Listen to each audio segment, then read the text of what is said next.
Hola, mi amigos. Mi podcast studio es su podcast studio. I don't know much Espanol. Took several years of it, but we're here to celebrate the culture tonight. Live on, everyone, in infamy. Tonight, we sample. Would you like a sample? Salsa.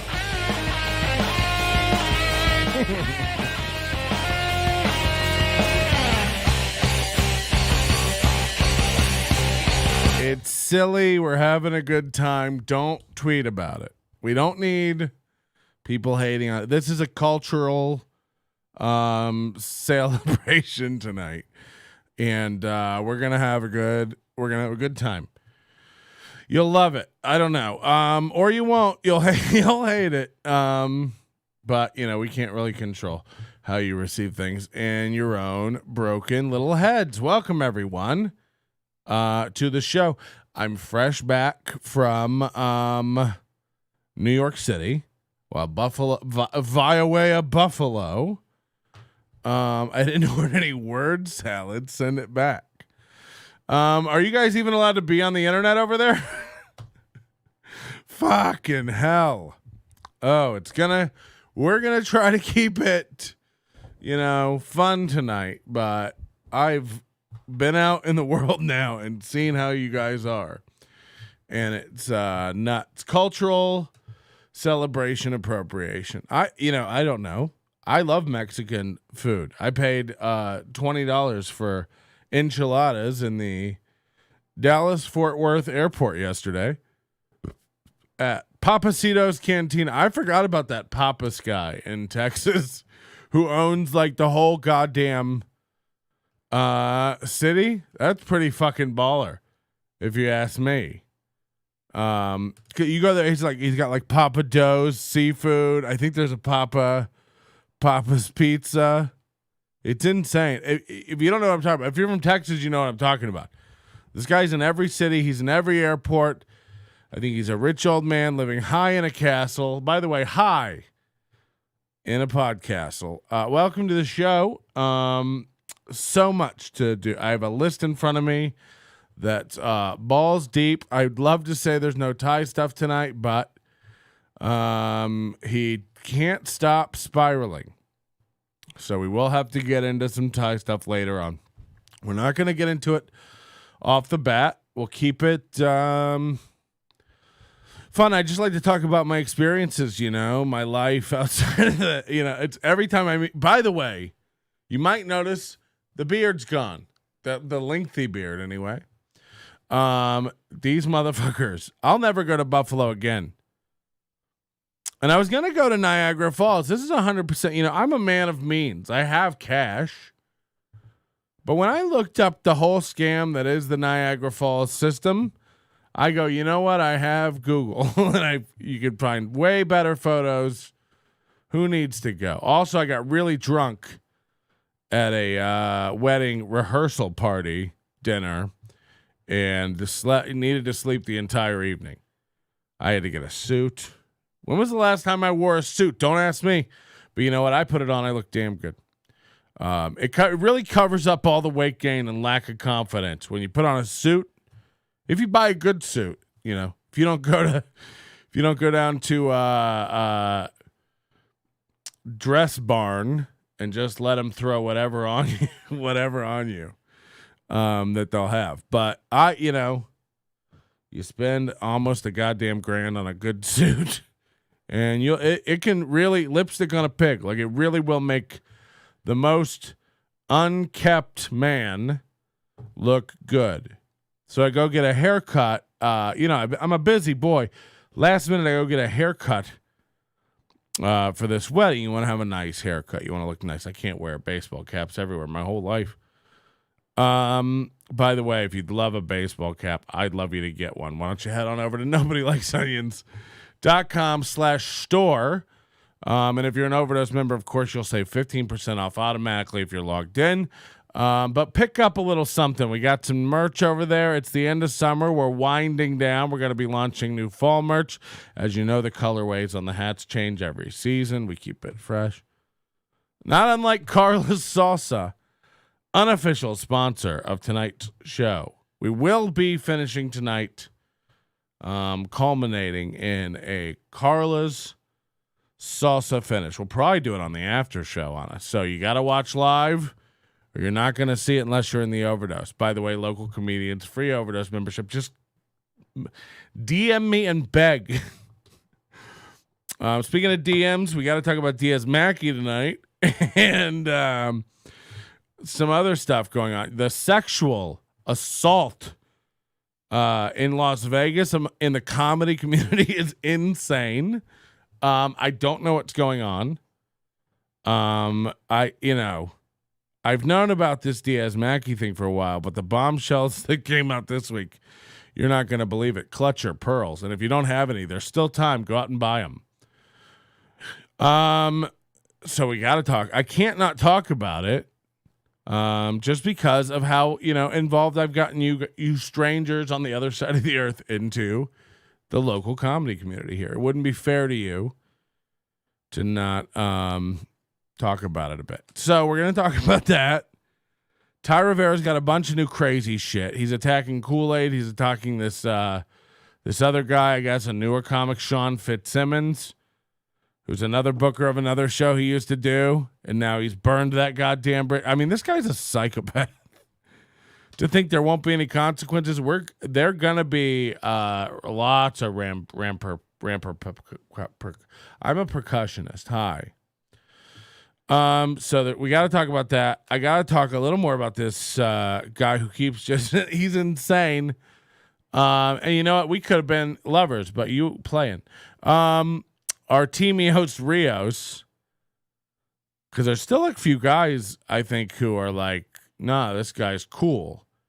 And like, there's a couple of guys like I kind of like who are like hanging out with this guy. So it's like, what's going on? Because other people are saying like he puts out a very predator-like vibe to women, and doesn't pay comics for shows, and that there's allegations of racism and stuff.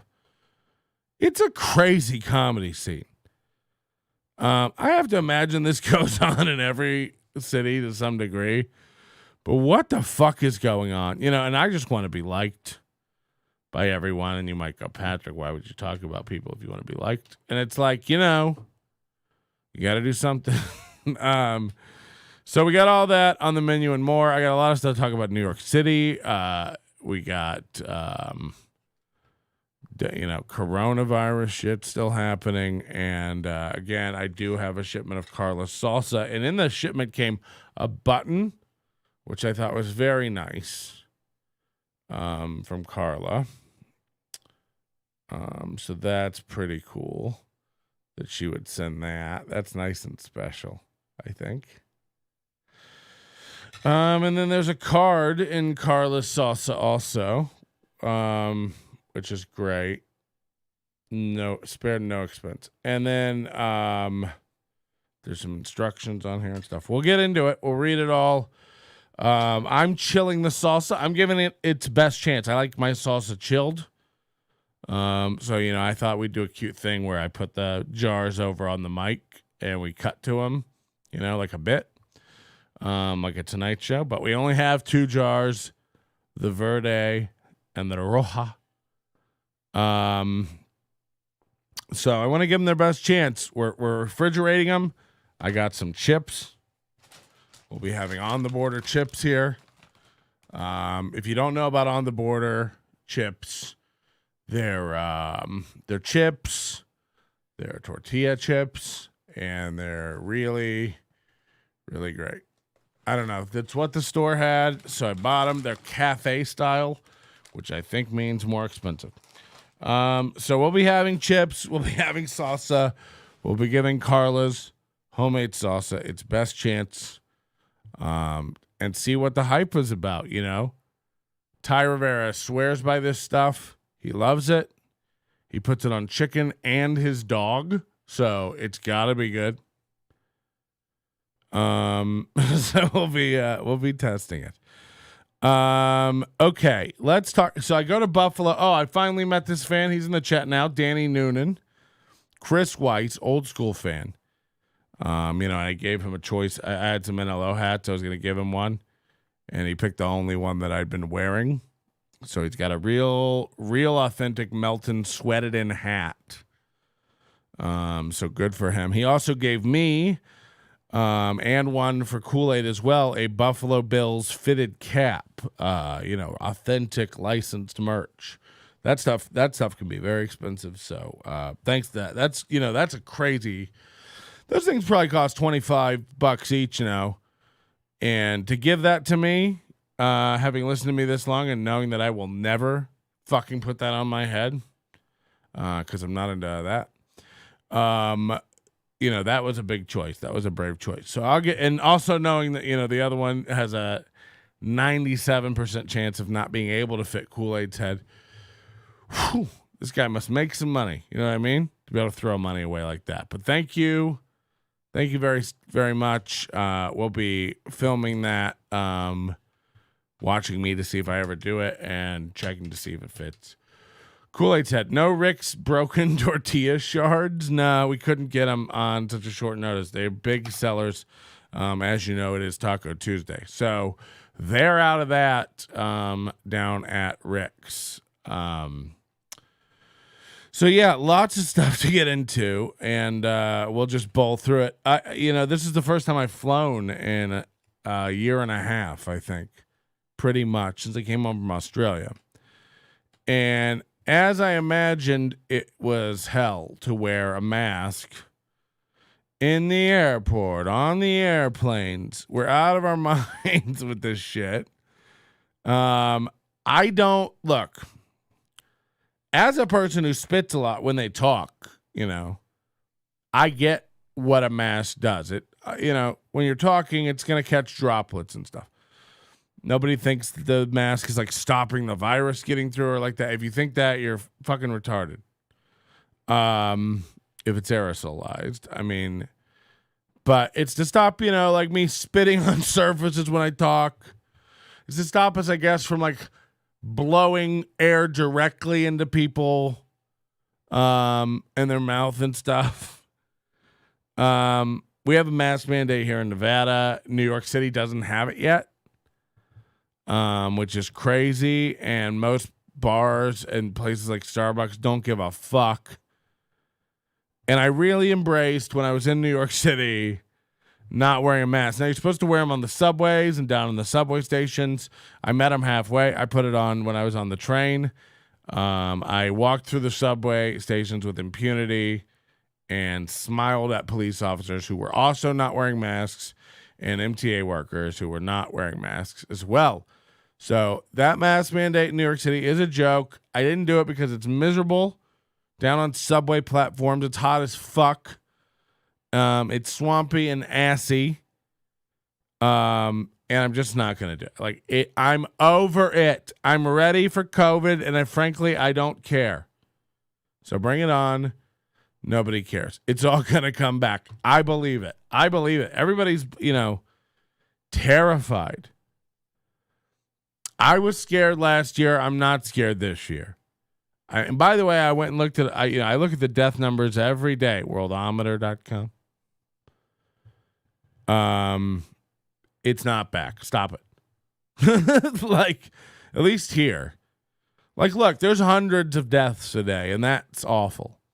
But, I think the average number of comorbidities these people have who die is like 2.5 to 4.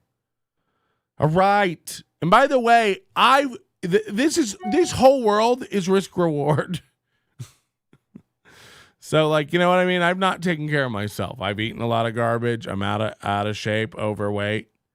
So, you know what? If COVID comes along and claims me, I get it. You know, how could it not? But I'm just planning on, not really doing that much. I'm not. It's crazy because I have to fucking go back out.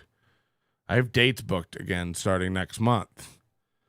So I got to go back out. And by the end of October, I'm going to have a new hour of stuff. I'm just going to write, I have written a ton of shit, but I haven't been performing. My first time performing was in New York City last Monday night, so a week ago. I did a bunch of open mic nights. I was hitting up 3-4 shows a night, at open mics because I had paid shows starting Thursday.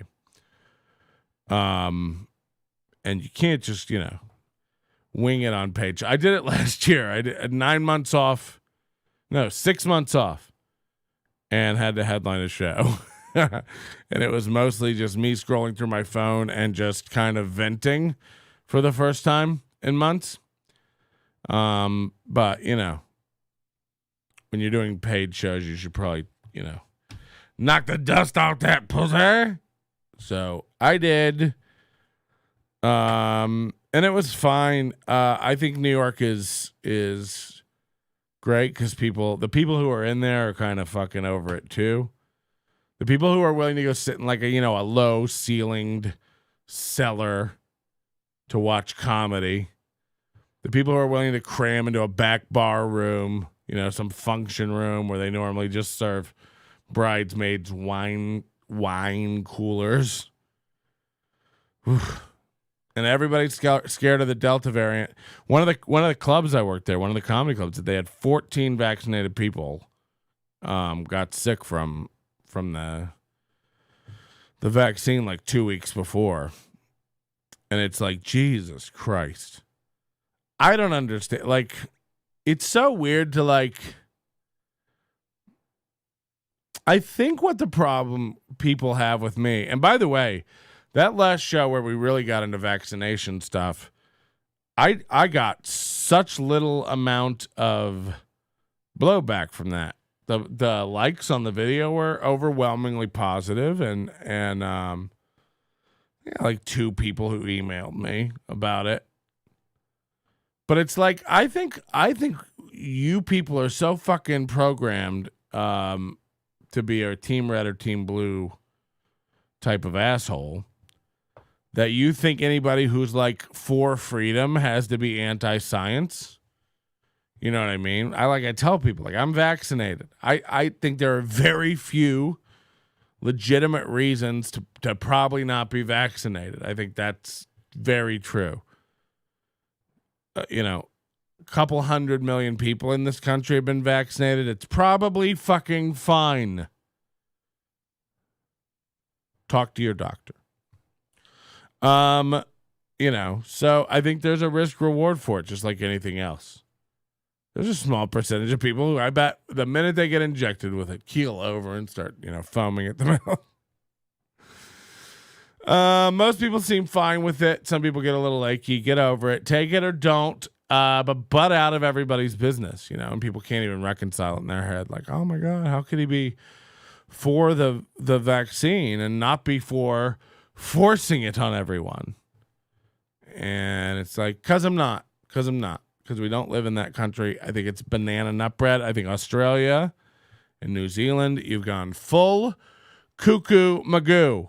You might as well just fucking kick the queen to the curb and pledge your allegiance to communism, you nutbags. All of you. And you'll have Moody, who, by the way, is the only PhD I know who's a complete nut. But, he'll go on and on. But you have to understand, he's in a very unique... No offense to Australia and New Zealand, but you could remove yourselves from the global economy and it wouldn't affect shit. Sorry. So do whatever the fuck you want on your islands, but you're not a fucking template for the world. It's insane that you're fining people who won't quarantine. Like, this is insane. This is not the world, man. That's a lot of qualifiers. Yeah. Look,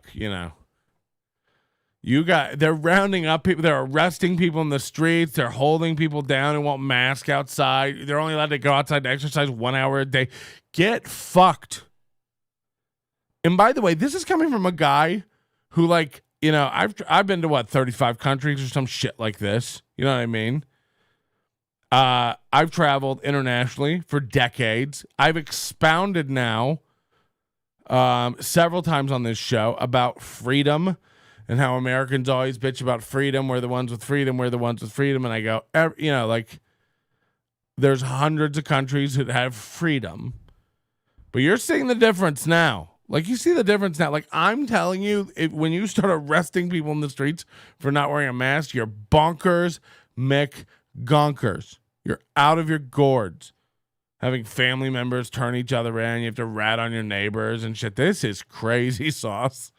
I'll never be okay with it. You're out of your minds. Get fucked. Like, that's nuts. And by the way, you're all, half of you you're so fucking blinded to it. You're just like, oh, the government must know. Yeah, maybe they do, maybe they don't. Either way, I'm not for it still. You're nuts. You're nuts rounding people up. Get out of town in a gown. What are you arguing against? Your whole way of everything. Your whole way of everything. You nuts. You get like 1 to 3 cases and nobody can leave their goddamn house.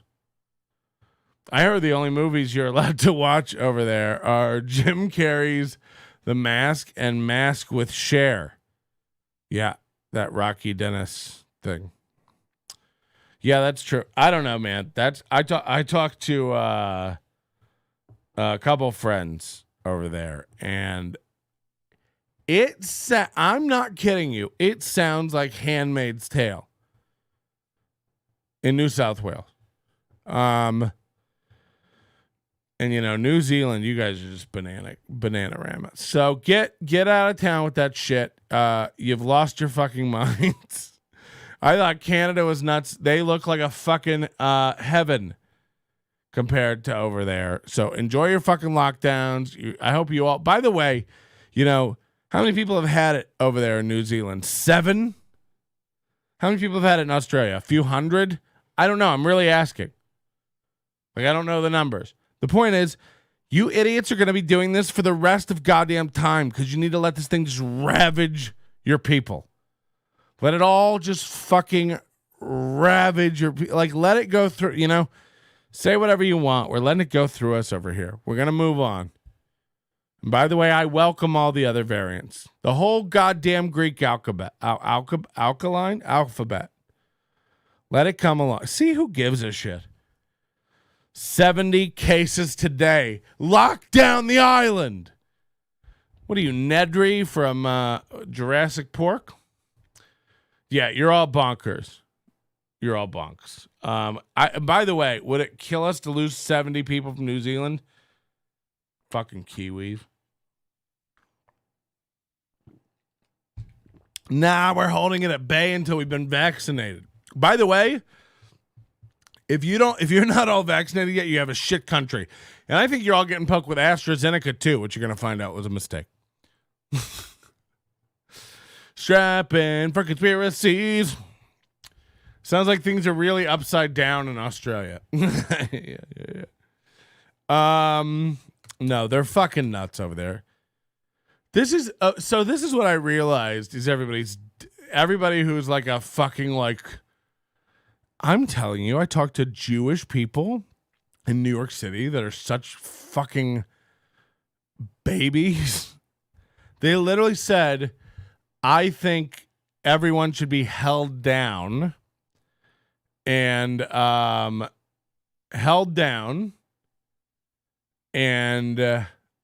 be forced to get the vaccine. Everyone should be held down and forced to get the vaccine. Moody said, it's Pfizer. You're all wrong. I don't know anybody in New Zealand, so I'm not talking about you. Everybody I know in Australia got AstraZeneca. But what was I fucking saying? You fucking distractors. Yeah, the Jewish people wanted people to be held down and injected with a virus like that. Do you hear yourselves? Like, it's insane. And I realized what like Moody just reminded me was something he said. I've realized what's wrong with people like him. They've all bet. They put their chips down on some fucking retarded utopia where everyone's going to get vaccinated and we're going to have herd immunity and this will go away and then we'll open our borders and da-da-da-da-da. Let me tell you something. You're never going to be able to open your borders with this shit. So knock it off, dummies. Stop it. You either cut yourself off from society and be in a bubble or participate with the world and it's going to come around and be around. So knock that off. You're full of shit. Number two, even people here, they're like, look, we could have knocked this thing out last year. We could have knocked this thing out earlier before the summer. If everyone would just stop being so selfish and get vaccinated. It's like, first of all, nobody knows if that's true. So again, knock it off, you autistic fuck.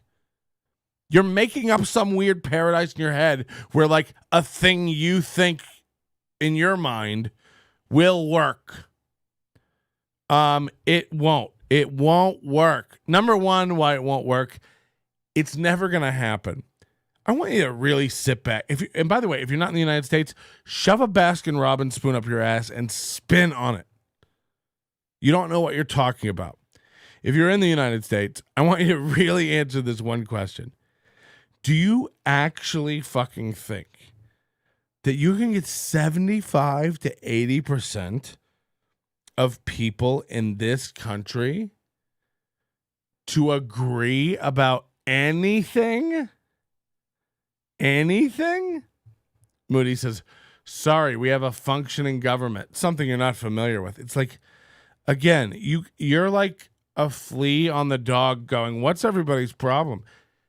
You're not like anyone else. Do you know that? You're an island that most maps leave off. How do you not understand that you're not a part of the functioning global economy like everybody else? And by the way, I'm not shitting on anything New Zealand's come up with or provided. God knows your people there are just as fucking smart as we are. You live under a different system, though, and it also works very differently. Interacting with the world, not only because of your physical borders, but because of your fucking size. I'm sorry, you don't matter. Like, it doesn't fucking matter if you shut off your borders. Nobody gives a shit. Oh no, we won't be able to film Xena or the next Lord of the Fucks. Who gives a shit? We'll CGI it. You don't like. You're not even a thing. Sorry, we have a functioning government. It's like, you don't. You have a Jurassic Park and you put the gates up. Who gives a shit? Well, we'll all be vaccinated. Well, that doesn't stop anybody from catching shit. Great. Live in your fucking utopia. I'm talking to the Americans. Do you think you can get 80% of people to agree on anything here? Do you think that? You've been shitting on Oz the whole time. It's different than... And what we're doing makes sense. It doesn't. You're out of your mind. You're fucking captive and you don't even know it because they put a little treasure chest and a scuba diver in your fish tank. My favorite episode is when Moody was on crying like a pussy when a teacher he had bad blood with or something. What? I don't know what you're talking about. By the way, Moody, I talked to Makala this past weekend. Was her birthday. So I went to our birthday party in New York City at the Stand Comedy Club. That place is crazy. The new Stand is so gorgeous in New York City. It was my first time going because they had to move during the whole shamdemic. But oh my God, is that club gorgeous? And you walk in there and it's all just star-studded. You got Judd Apatow in one corner. In jean shorts, by the way, which I don't think if you're that successful, you shouldn't be allowed out in jean shorts. A lot of comics in New York City wear shorts. I can never do it. It's hot as fuck. It's humid as shit. But there's something about like on a professional level, like I can't wear jean shorts and do a show. Come on.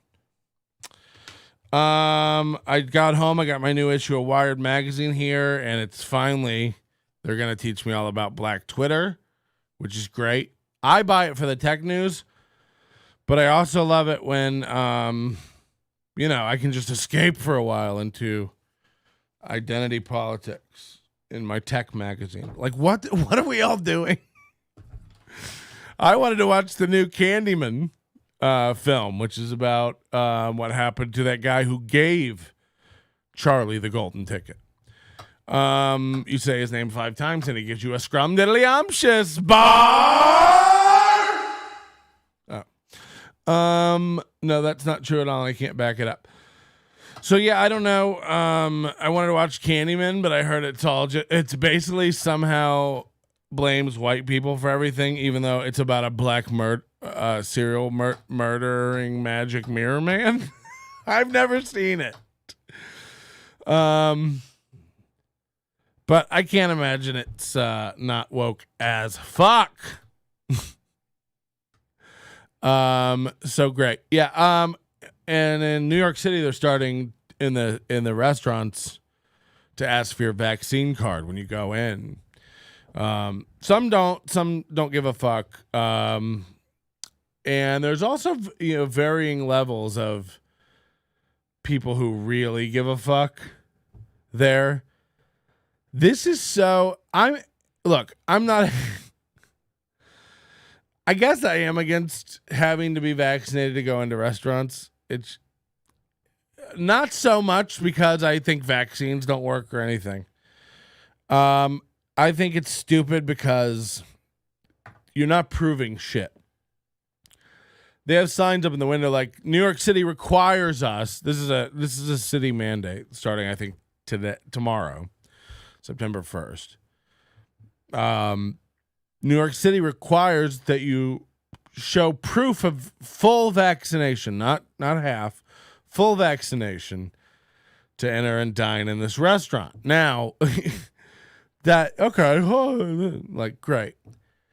You could wave a goddamn gum wrapper and they'd go like, oh yeah, right this way. Like, they're not checking shit. It's so cringe.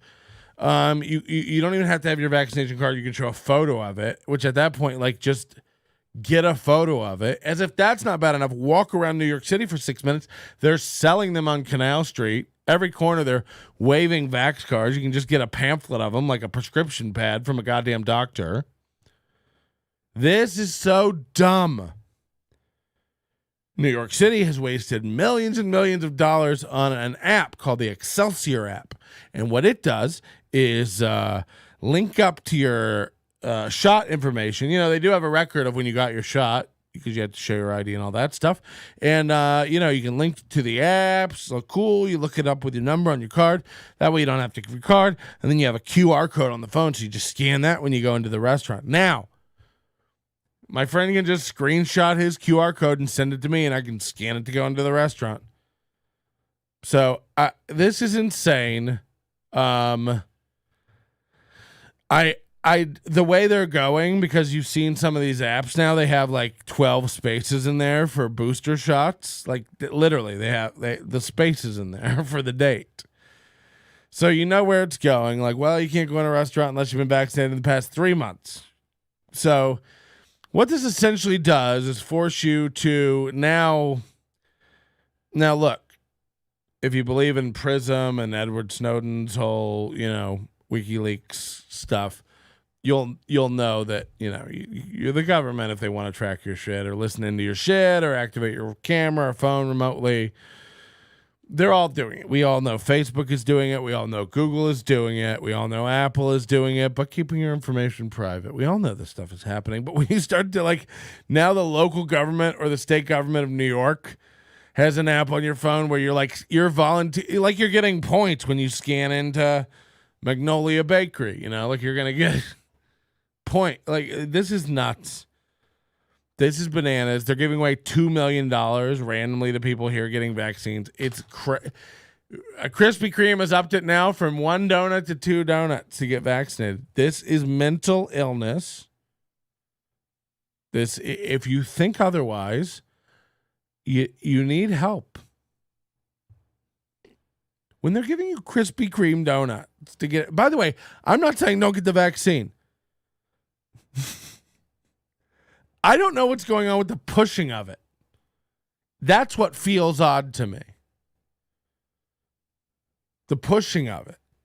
They have on YouTube, they have these ads that are like targeted at these specific groups. One of them is like Latinos, and it's like, toma control, get your vaccine. Text whatever. This is what they do too. Like, interested in getting your vaccine? Text this number. Text, we can do it, to 666-99. And it's like, now it feels like you're like basically they're going like, who's unvaccinated? And you're going like, me. Let me register my phone number on the unvaccinated list that I'm interested. There's one for gamers where it's like, it's just showing like Pokemon looking girls gaming with like a Band-Aid on their arm. It's like, what is going on?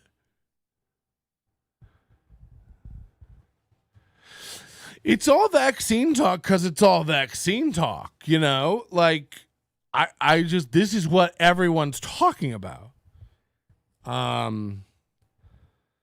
I think you just educate people and tell the truth, and the people who want to get it will get it. The people who don't want to get it, we're never going to get it anyway. So stop fighting with them on TikTok, you idiots. You're mentally ill. You fucking heroes posting every goddamn day about it. Let it go. You're ill. I got in a fight with a guy on Twitter because I just posted, but by the way, you probably have seen this too. Like a million of your friends like, hi, I'm Tom, vaccinate your kids, Wilson. Like, hi, I'm Scott, just got vaxxed, Thompson. They're putting like their middle name is that they got I think, what's a comedian's name? Very funny. Lori Kilmartin. Like Lori Moderna Kilmartin on her Twitter. It's like, ugh. Like, it's such, like, I guess why it bugs me is the same reason checking vaccinations at the door bugs me. It's nothing. It's nothing. And I tweeted, and by the way, at the very least, if you're one of these fucking idiots just like constantly screaming at people on the internet to get vaccinated, you have to at least understand the hesitation. Okay? And like the only argument you have is like, yeah, but you took a lot of vaccinations and you don't know what's in them. So and it's like, yes, true. Most people don't know what's in ketchup. Sorry, tomato sauce. But you have to understand that 2 years ago, everybody, including every documentary on Netflix, most of these murder shows are about just heroin towns. Documentaries about big pharma, underground doctors who are writing dangerous prescriptions and how the pharmaceutical companies are in on it, both black market, gray market shit with all these drug companies. The government's telling you they're all twisted. They're constantly like testifying in front of Congress and involved in antitrust bullshit. Everybody's, remember everybody posting about Martin Shkreli, shame, shame, shame, the drug companies, ... So 2 years ago, Pfizer was the goddamn devil to all of you liberal cucks.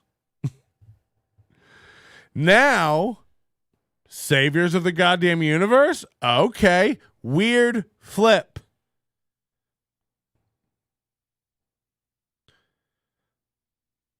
Also, 2 years ago, sticking something into somebody's body without their consent was called rape. Now, yeah, whatever. Drastic times, drastic measures. You've all lost it. You've disconnected from reality. First of all, Patrick, you're such a conspiracy theorist. You think they're going to hold people down and vaccine them? Nope, I don't. That's why I think you're stupid. You're sitting around going like, if we'd all just hurry up and get 80% vaccinated, we can move on with our life. Again, that assumes we ever will, which we won't. And even if we did with the 2 shots of Moderna or Pfizer or whatever, you think we can keep it on a rolling basis where 80% is going to be vaccinated? You're out of your fucking minds. This isn't how we're going to fix this. Some people will get it. Some people won't. You're never going to get everyone.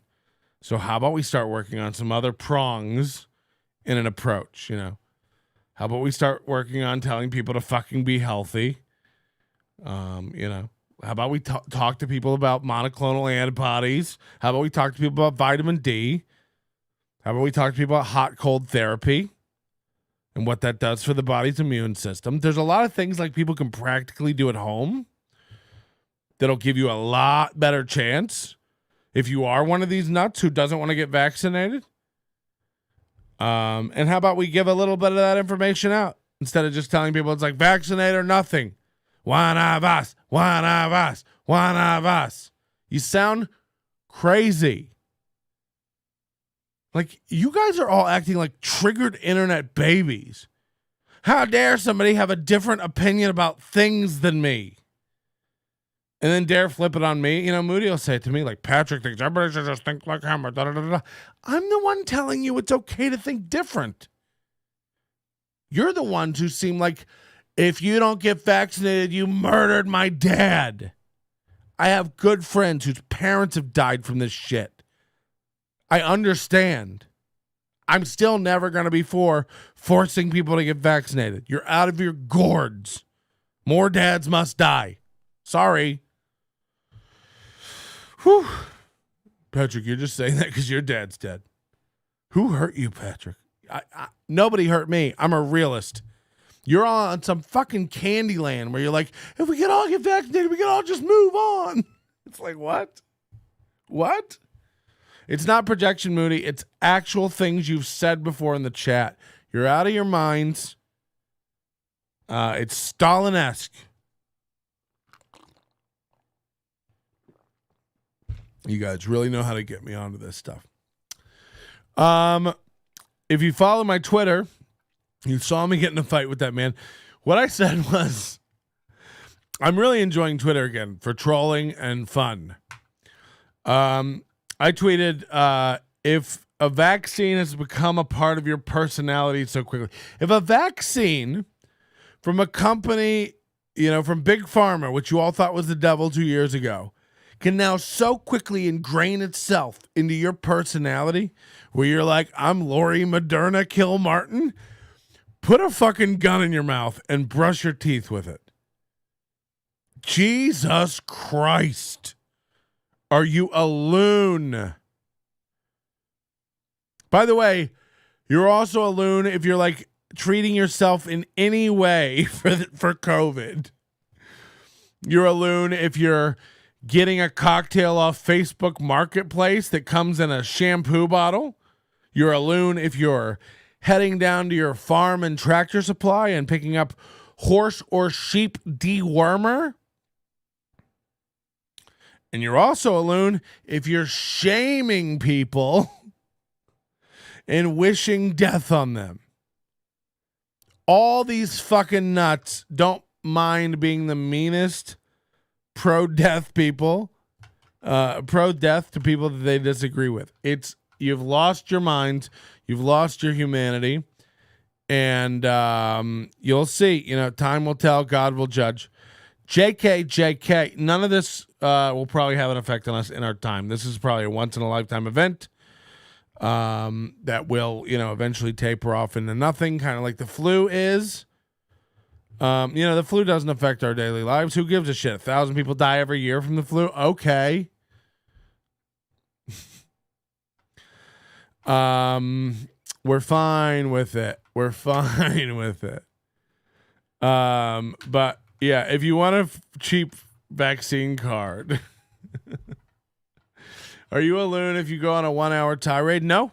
That's called having a podcast. You're all bitches. You're all little bitches, and you need to grow up. You're living in a fucking fantasy world. If we could all just get vaccinated, we can move on. It's like, you've already admitted that doesn't work. You've already gone, well, we are going to have to get booster shots every 3 to 8 months, depending on your health, depending on your pre-existing conditions and your risk factors. It's like, so hold on. Which is it? Because I got vaccinated in March. So April, May, June, July, August, September, October, November. So if I don't get vaccinated again in November, it was all for naught, right? Who's keeping all these plates spinning? You fucking idiots. Like, I really want to hear your plan for how we do this. And again, it's always easy from a loon on an island with 4 million people. I believe you can get everybody over there to jump up and down at the same time and try to shake China off its axis. You can't do it here. You're nuts. Also, you know why? Because we have guns. Well, that's your other problem. Right. You're going to find out. You're going to find out. I hope everybody's strapped the fuck in. It's about to get bananas. The courts are doing like what happened with Trump when he was like banning Muslims from the country, you know? Like Trump would come in like go, we're not letting any Muslims into the country, and then like the next day a judge would come along and be like, that's not a legal order. You can't do that. And then it would be out of effect. And then like Trump's lawyers would submit a roundabout proposal to change it. No third vax equals no vax at all. Yeah, I guess. I don't know. I'm not getting on your train of stupid. I'm just staying home and not touching anyone I don't know. I don't know. It'll kill you or it won't. So strap in. I'm not, imagine sitting and spinning one brain cycle on like, if we could just get everyone to take it, we could move on. Like, okay. Let me know what else your other 2 wishes are, idiot.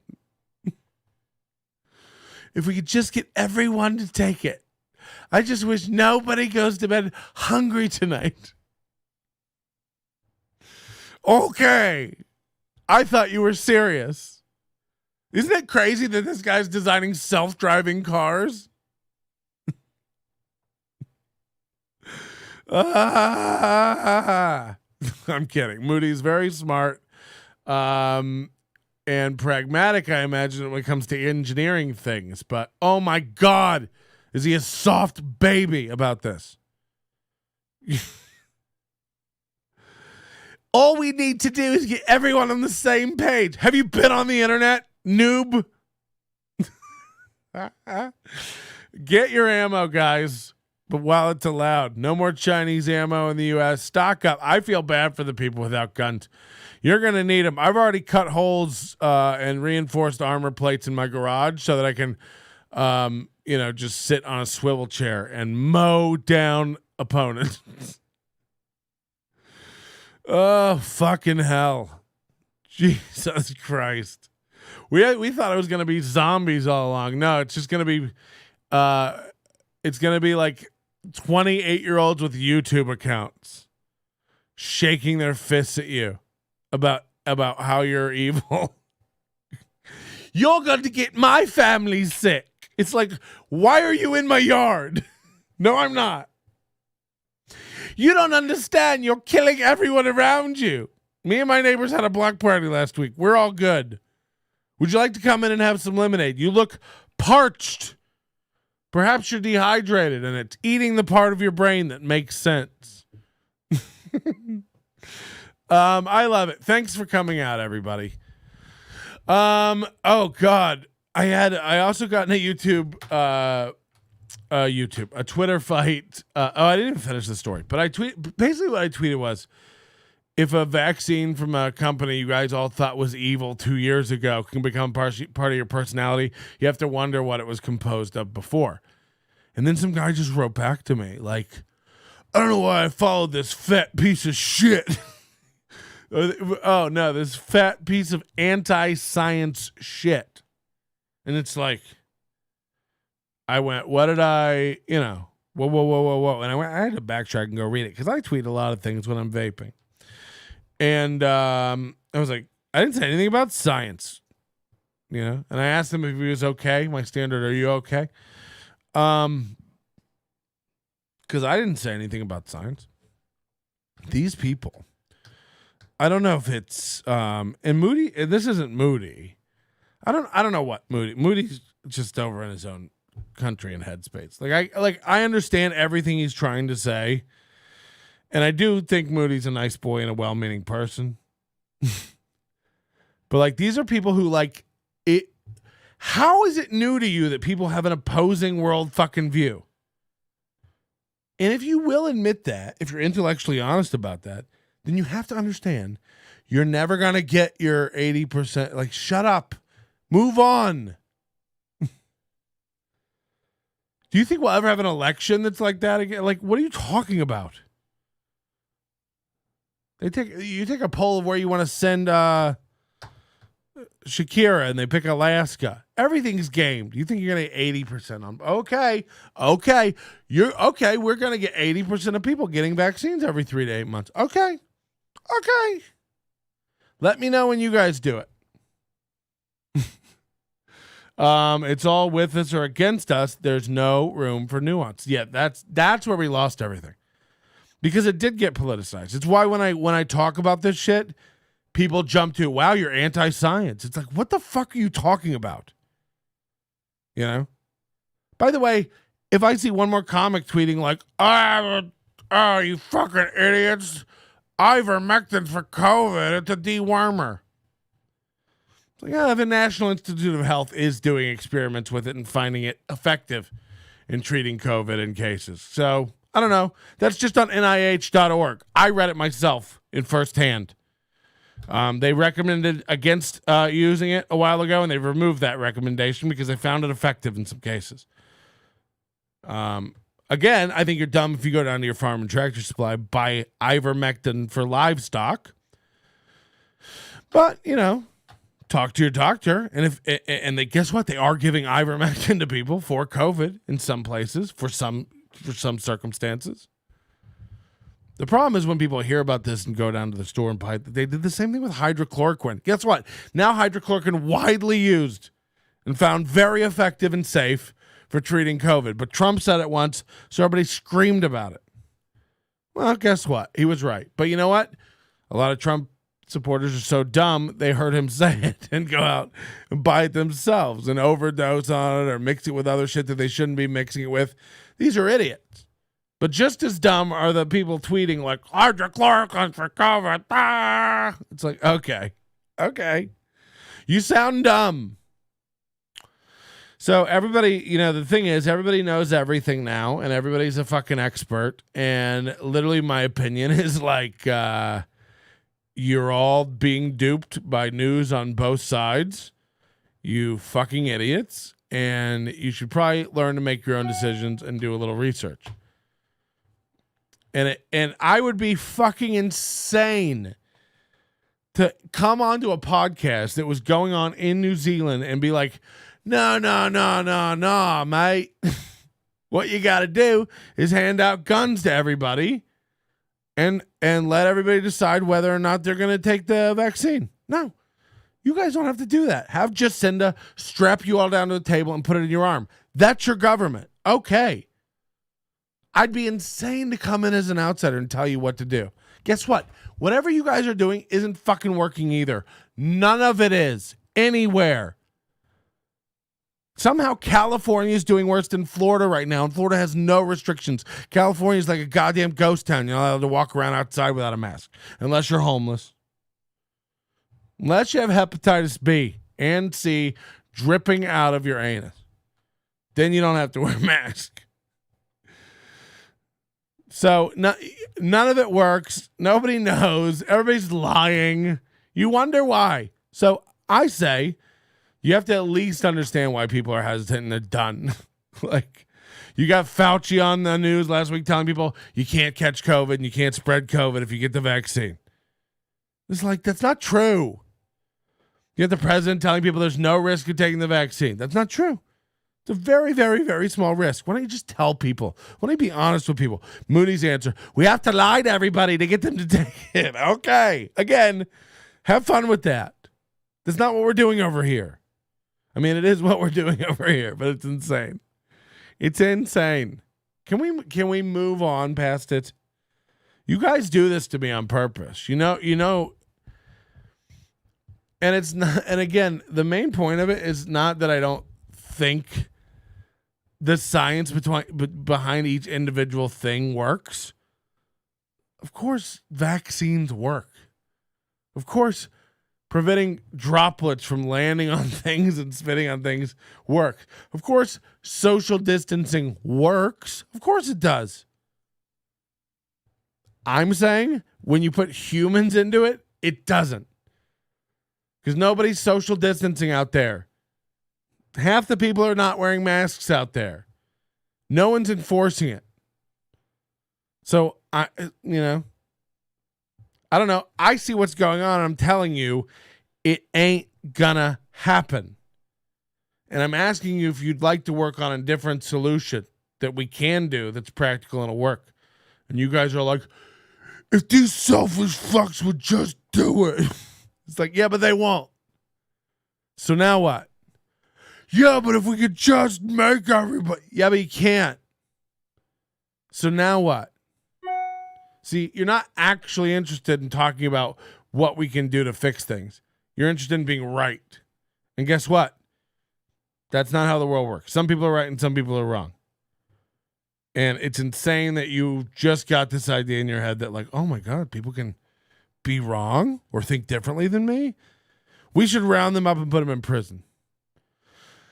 I don't mind hearing about COVID, but this was way too much moody talk for me. Yeah, okay. Fair enough. We just agree. We really disagree on this kind of stuff. Moody also, thinks that if you have white skin, you have a lot to be apologetic for.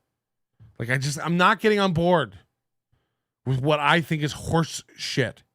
Emotional horse shit. Like I told him before, you're never going to convince me I'm racist. Sorry. Yeah, I know you don't believe you are, but you're not looking at it from a colored perspective. It's like, you're right, I'm not. Okay. Stand up, da da da da da da da. What did I do? Oh yeah, so I did some stand up. That was fucking fun. McCall's birthday party. It was good to see McCall. She told me, Moody, that she found very recently, she was doing some unpacking of a box, and she found a lump of coal in there, and she couldn't remember what it was from. And I talked about you. I said, Moody's taken now, and she laughed and she said, oh my God, that's what that coal was for. Fuck you, Moody. Oh, okay.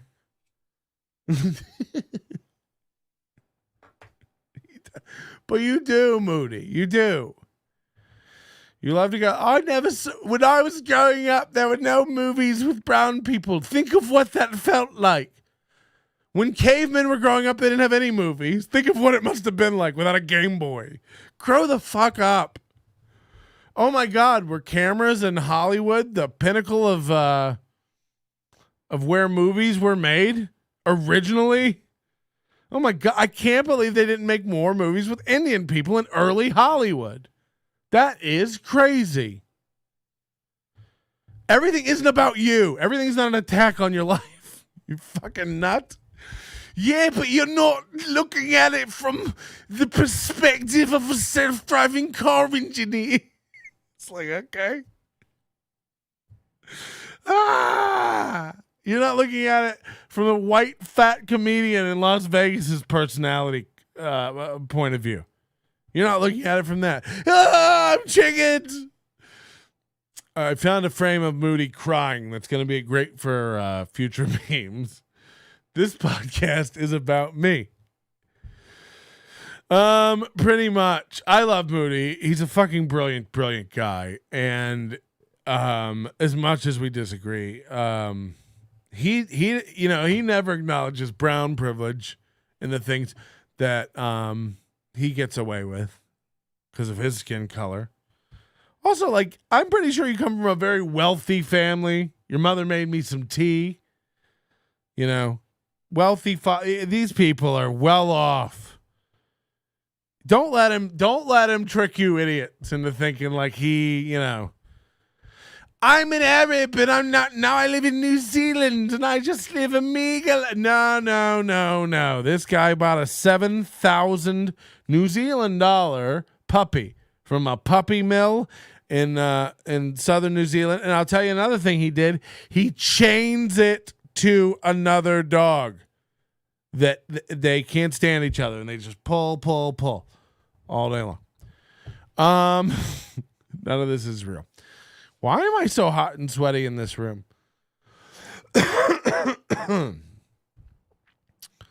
My contacts are drying out. So I put contact lenses in. I hadn't worn these in probably months. I put them in when I leave town because the humidity everywhere else is fine and they don't dry out.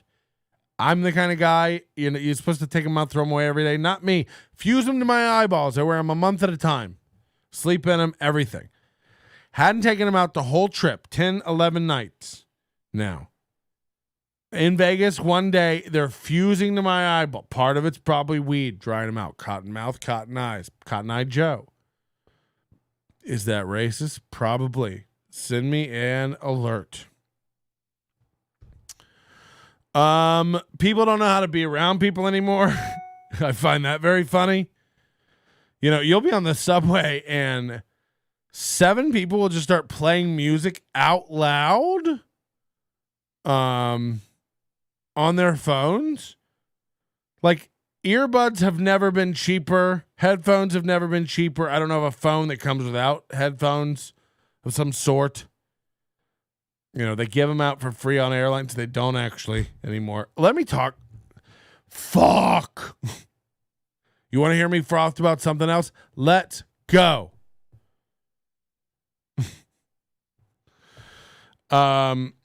We are never going to, and so it's not all conspiracy theories with me. Like, hey, once you start scanning into restaurants, once you start to having to scan in everywhere you go, and by the way, Australia, has had this for a while. I don't know about New Zealand, but Australia, they'll scan your ID when you go into a bar, especially after a certain hour.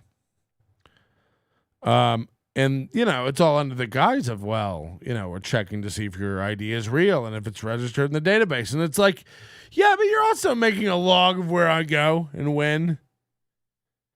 And I don't think there's any nefarious purpose or anything, but it's just like that data's out there.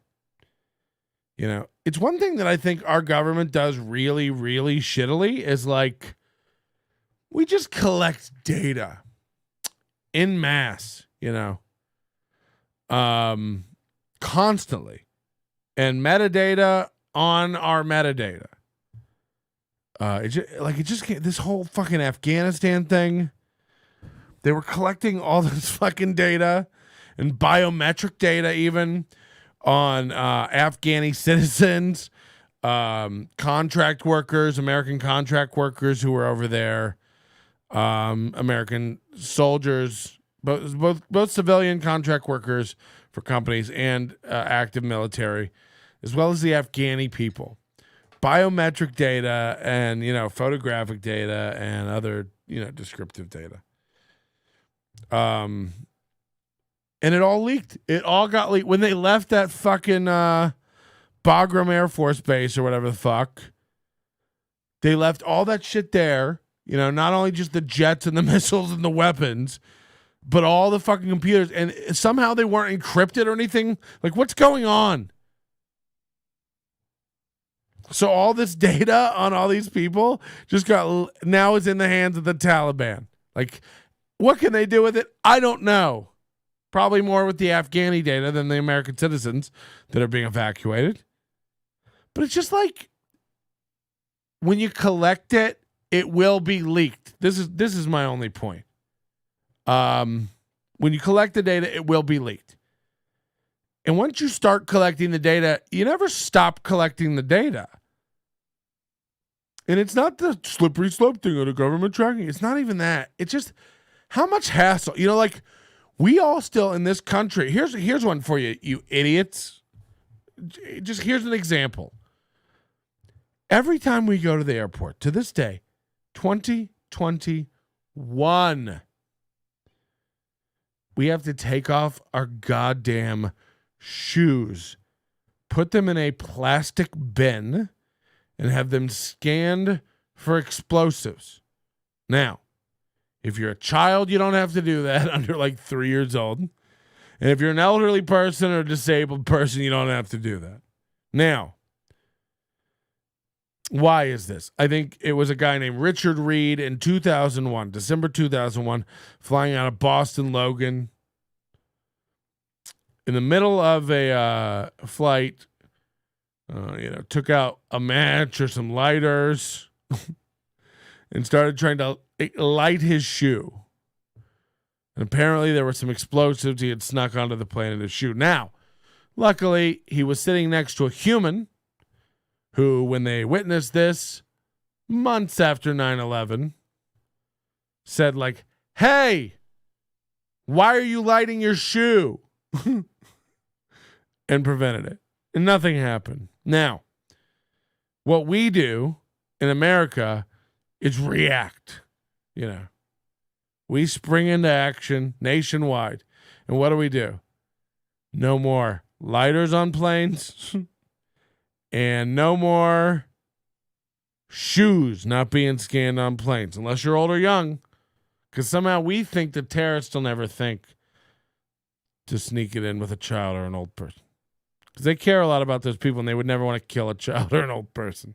That's what we've learned about people who do that kind of stuff. So, now to this day, literally 20 years later, we all still take off our shoes. Now, it might surprise some Americans to know they don't do this in any other countries, anywhere. They don't do this in Europe. They don't do this in Australia. No one's taking off their shoes. This might blow your mind. In Australia, if you're flying from a city in Australia to a city in Australia, they don't check your goddamn ID to get on a plane. That's how cavalier these motherfuckers are. You fly to Sydney to Melbourne. Let's say you bought a ticket and you can't go. Your friend wants to go. Give me your ticket. Chances are you'll never have to fucking show an ID. Now, if you have to show an ID, you might get in trouble.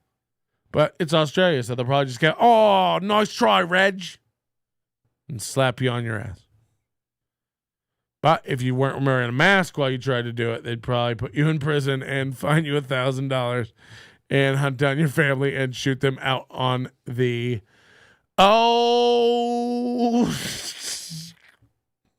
Ayers Rock. I don't know how anything there works. Anyway, out there where, the Tasmanian trees grow. So it's very weird. And then you can enter that system, Let's say you did have a shoe bomb and you snuck it in by getting on a plane in Europe. You could fly to America. You're still past security. And then you could blow the bomb. It's just like, what are we... Nothing is anything. Nothing is anything. It's all about it feels pretty safe. You know why they didn't outlaw matches on planes, by the way? Because they can't. They can catch your lighter with the metal detector. They can't catch matches because they can't detect matches. Put those in your waistline. They can't. But now they do the body scans where they can see your little dick. Which is why I don't fly as much as I did anymore. They don't like that stuff. That is where we're at. I gotta check something, because normally my my ACs run on a very regimented program, but I feel like they're not doing great. What else do I want to talk about tonight?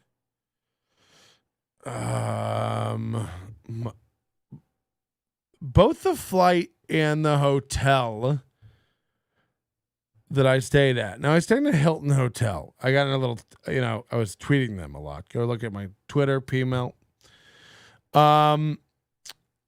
They're just so incompetent. Everybody now.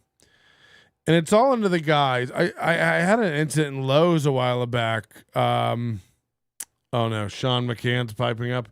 This is going to be a drive-through joke. All jokes aside, our problem as a country is that we always go to solutions before considering the actual problem to solve, and a solution that addresses that found problem. Yeah, but I mean, like, it's not even that. It's like, we're all about, like, feeling like we're doing something. Like, I have no doubt. Like, Moody's a smart guy. Moody knows I'm a smart guy, or he thought I was. He's so reactive. I bet he's like, I thought you were smart. Now I know you're dumb as fuck. I did Chip Chris's voice. I don't know why. I believe Moody wants what's best for people and stuff, and so do I. We just have very different ideas about. He's got this weird pie. This guy, like, if we can stop everyone from dying, we should. And it's like, we can't. So now what? Yeah, but if we could, we should. Yeah, if wishes and buts were candies and nuts. You know what we've done, over this COVID situation with the homeless people. We're giving people unprecedented amounts of cash to not work. We've created a new drug epidemic, the likes of which I'm telling you, I lived in New York City for 3 fucking years, and I've never seen anything like this. There was always a guy in the corner of a subway station sleeping. There was always a guy on a street sleeping in a doorway, up against a vestibule, something like that. Very common in New York City. They're now laying across entrances to businesses. They are laying across the stairs, the bottom of the stairs, the steps of the stairs, blocking the stairs. You have to step over and around them. I can't imagine if you had any sort of hip problems, granny dysplasia, that you'd be able to navigate around these people. I can't feel safe to not be a 6'5" me. The train platforms are littered with people begging, sleeping, twitching, moaning, screaming. You'd always get a show in New York every now and then, but like I'm telling you, in front of Penn Station, broad daylight, people shooting up heroin, passing out.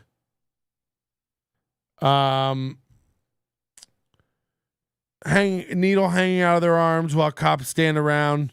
Like, what the fuck is going on? Right next to a grazed papaya. And they're just like, we're not allowed to do anything to homeless people. And I was like, what? And they're like, we are not allowed to do anything. We can't write them a fine. We can't take them to jail. We can't get them any social programs or treatment. We can't remove them from any private property unless they're creating a disturbance inside of a building. And I'm just going, what in the actual fuck? I think you're good. The drug, it's fucking bananas. And then I saw it today, Tropicana and Nellis yesterday. Tropicana and Nellis in Vegas, a guy holding up a blanket with one arm, shooting into that arm. At the corner of Tropicana and Nellis. So Vegas has always had some weird, homeless people.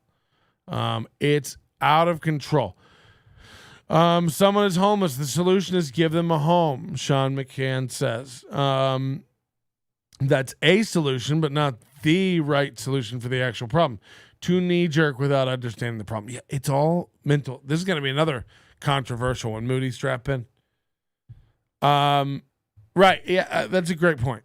These people are homeless. That means without a home. So if we just build homes and give them, if you build a home for most homeless people, they will be laying in their own feces, shooting up drugs, on top of a brand new Kenmore washer and dryer.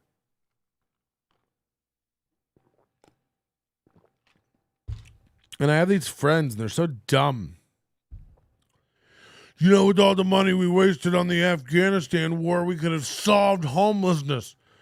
It was enough for every homeless person in America to have $1.2 million. Just like, if you go give $1.2 million to most homeless people on the street, they'll try to eat it, wipe their ass with it, or light it on fire. Okay? They're not you, idiot. And by the way, all these people who tweet this kind of shit, look at what they tweet in between their super cringy SJW horse shit. Look at what they try to tweet in between that. It's always like they're at a fucking brunch roof party or something. Like these are like rich white kids. These aren't people interested in solving problems. All we have to do is build every homeless person a house. Oh yeah. Yeah, that's why they're shooting up in front of police, because they don't have a house. You know how we all shoot up in our house. He's a Democrat. Dumb. What does that mean? Yeah, we also just judge the other side. It's like, goddamn, I think both of you are dumb. It's like, I can't imagine somebody cheering for, I have friends who are like, Kamala Harris, they're going to find out that you're a great, great leader and a true queen. Just wait. And it's just like, this is such a fucking insult to like minorities with skills and actual leadership capabilities. She's such a fucking insult to actual black women who've accomplished something. You know, we act like this is the pinnacle of black women. It's like, Jesus Christ, this is a dumb, dumb lady. She says some real stupid shit. She has no fucking idea what she's doing, and she has no right to even be up on the platform as a vice. It's insane. Joe Biden is experienced as fuck and has a track record of fucking over minorities left and right. By the way, so does Kamala Harris. And you all think that they're the woke right ones. You're dumb. It's just fucking holding everybody, both sides. Fucking Republicans started this war. I love that Democrats are so stupid they think that it's over now. But one more 25-year-old going like, yeah, but Biden got us out of a fucking mess we should have never been in, and now we could da-da-da. You're so stupid. That's not how the machine works. We will be back at war with Afghanistan within a year or two. Guaranteed. Big conflict, big war. Just wait. That's how it works. This is what they want. They want the machine. There's a reason we sell weapons to both Hamas and Israel. It's not because we see both sides of the story. No. We don't care if you're fighting or who wins. Buy the weapons. Keep it going. She's only half black and half Indian. She gets her watermelon at 7-Eleven. Jesus Christ. Oh, that's a Dan Ninen joke. So look, they're all fucking clowns. And people who are like, wait till Trump gets back. Like, Trump was a fucking reactive, knee-jerking baby. Rambling off on tangents. You might be like, Patrick, so are you. Guilty. I'm not running for office. I get high and yell at the internet. There's a difference. They're not going back to Afghanistan. By your logic, we would have went back to Vietnam. No, that's not true. There's nothing for us in Vietnam. And by the way, with the shit we used over there, all the Agent Orange and napalm shit that had even my fucking dad was in Vietnam and was sick from that shit.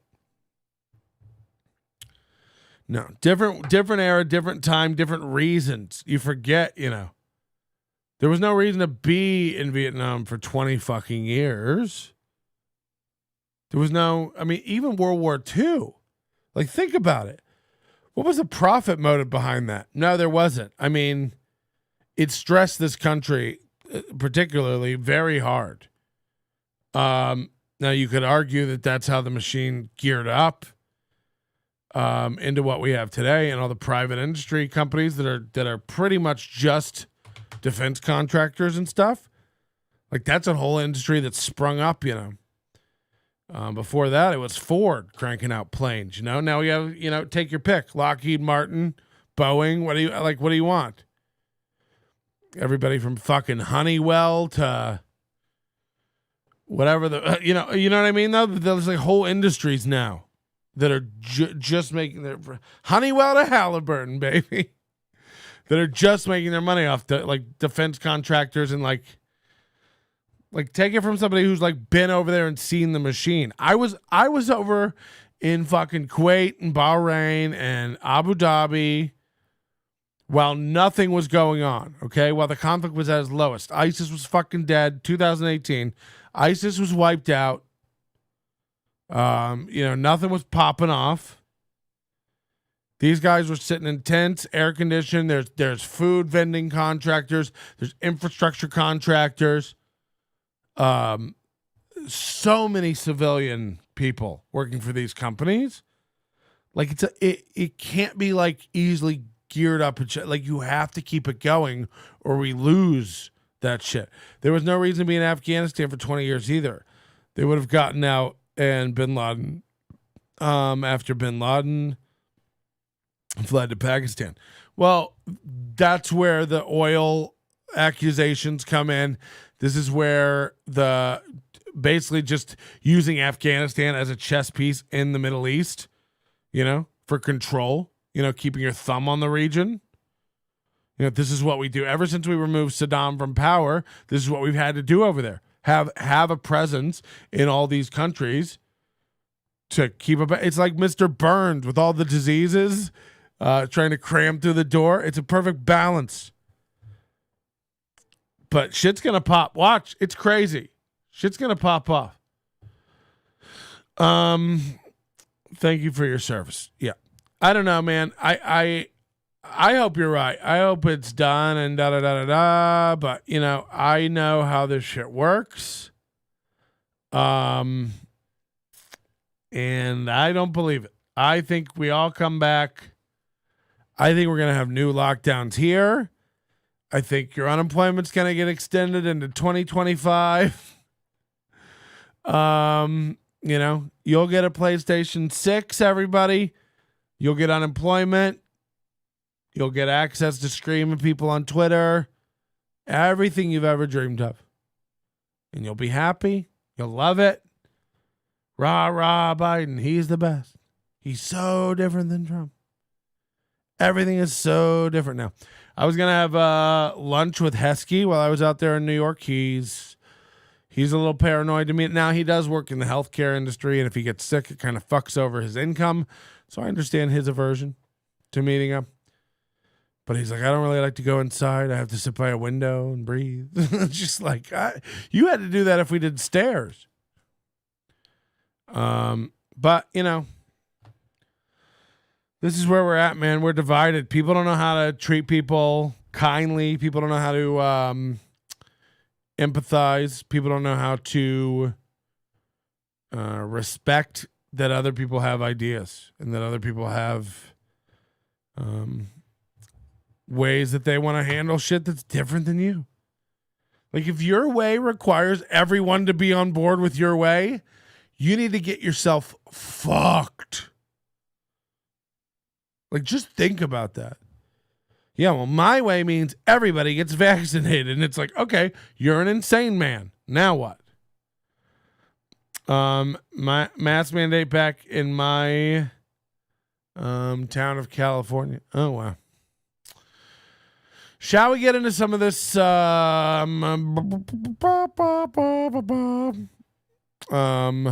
Rivera stuff?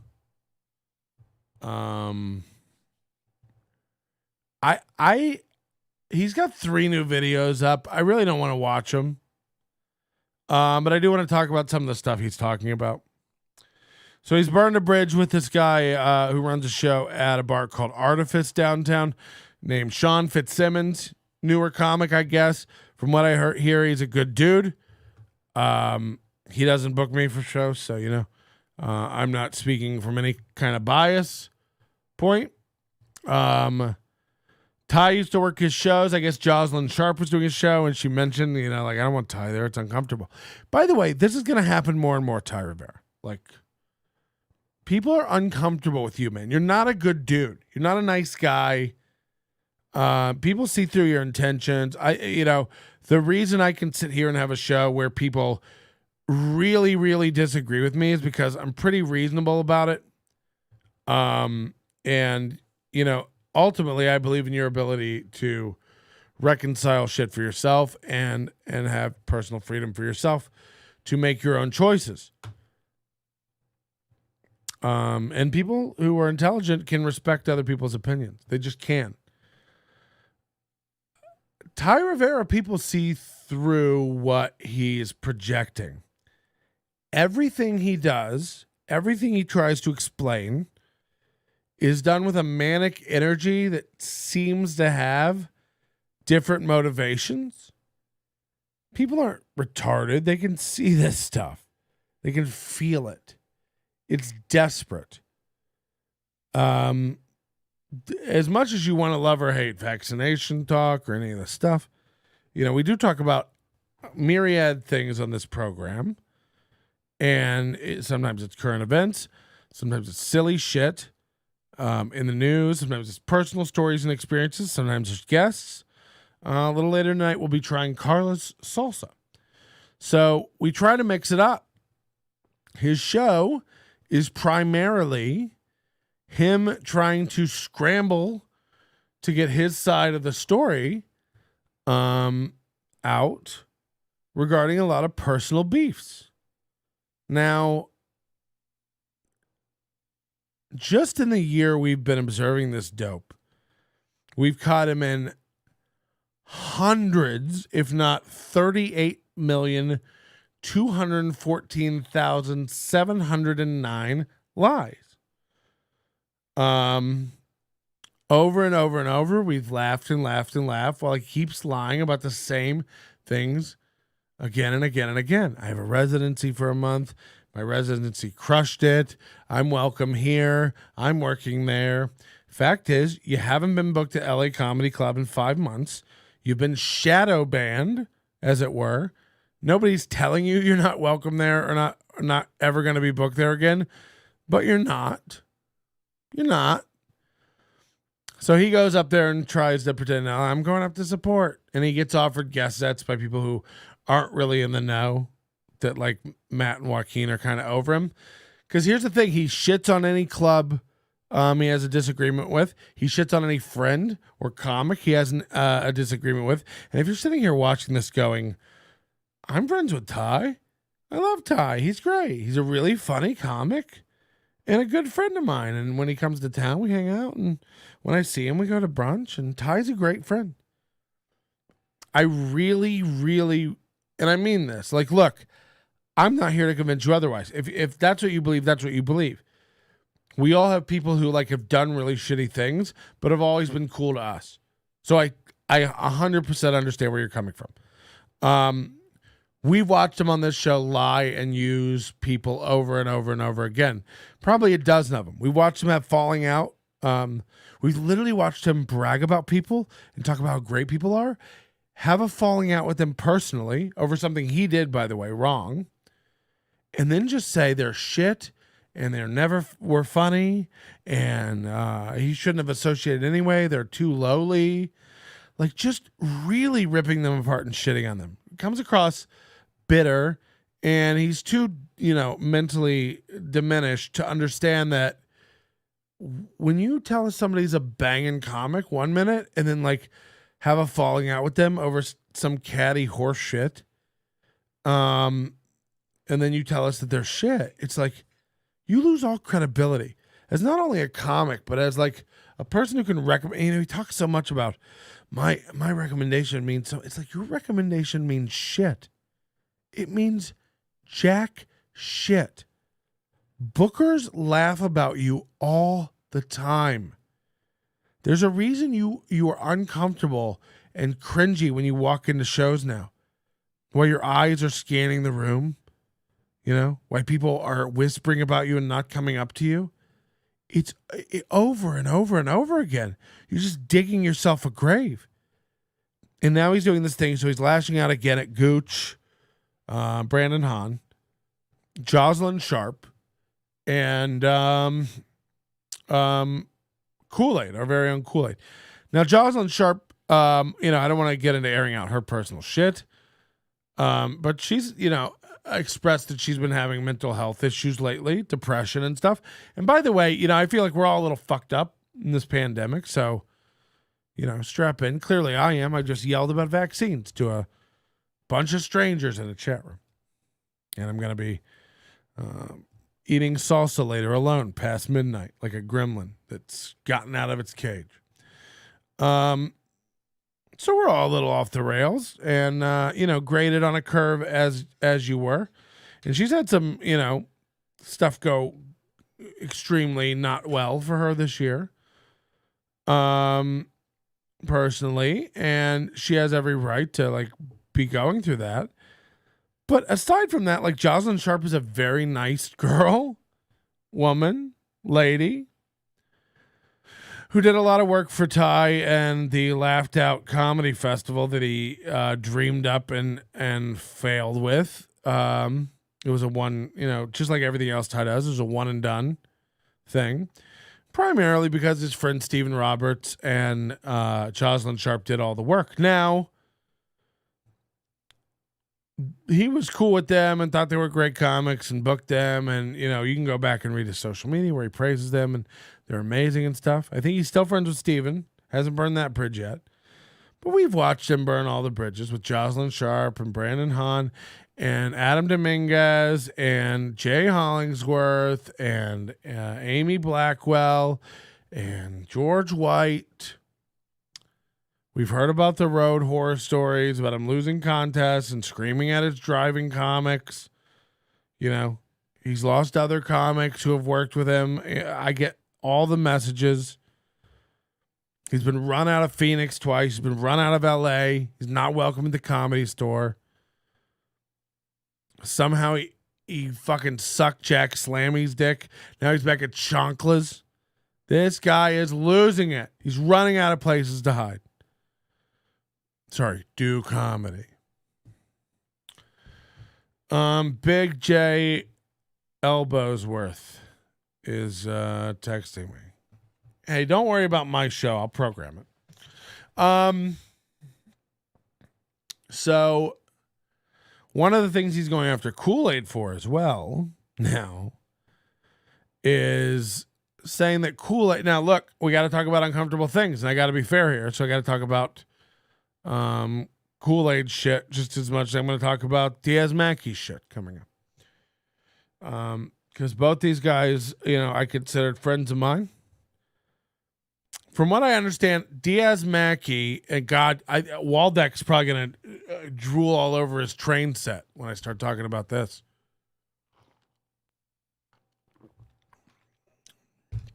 Chris Waldeck, Adam Dominguez, and Kool-Aid used to be roommates, I guess, in this guy's house. I don't know his name.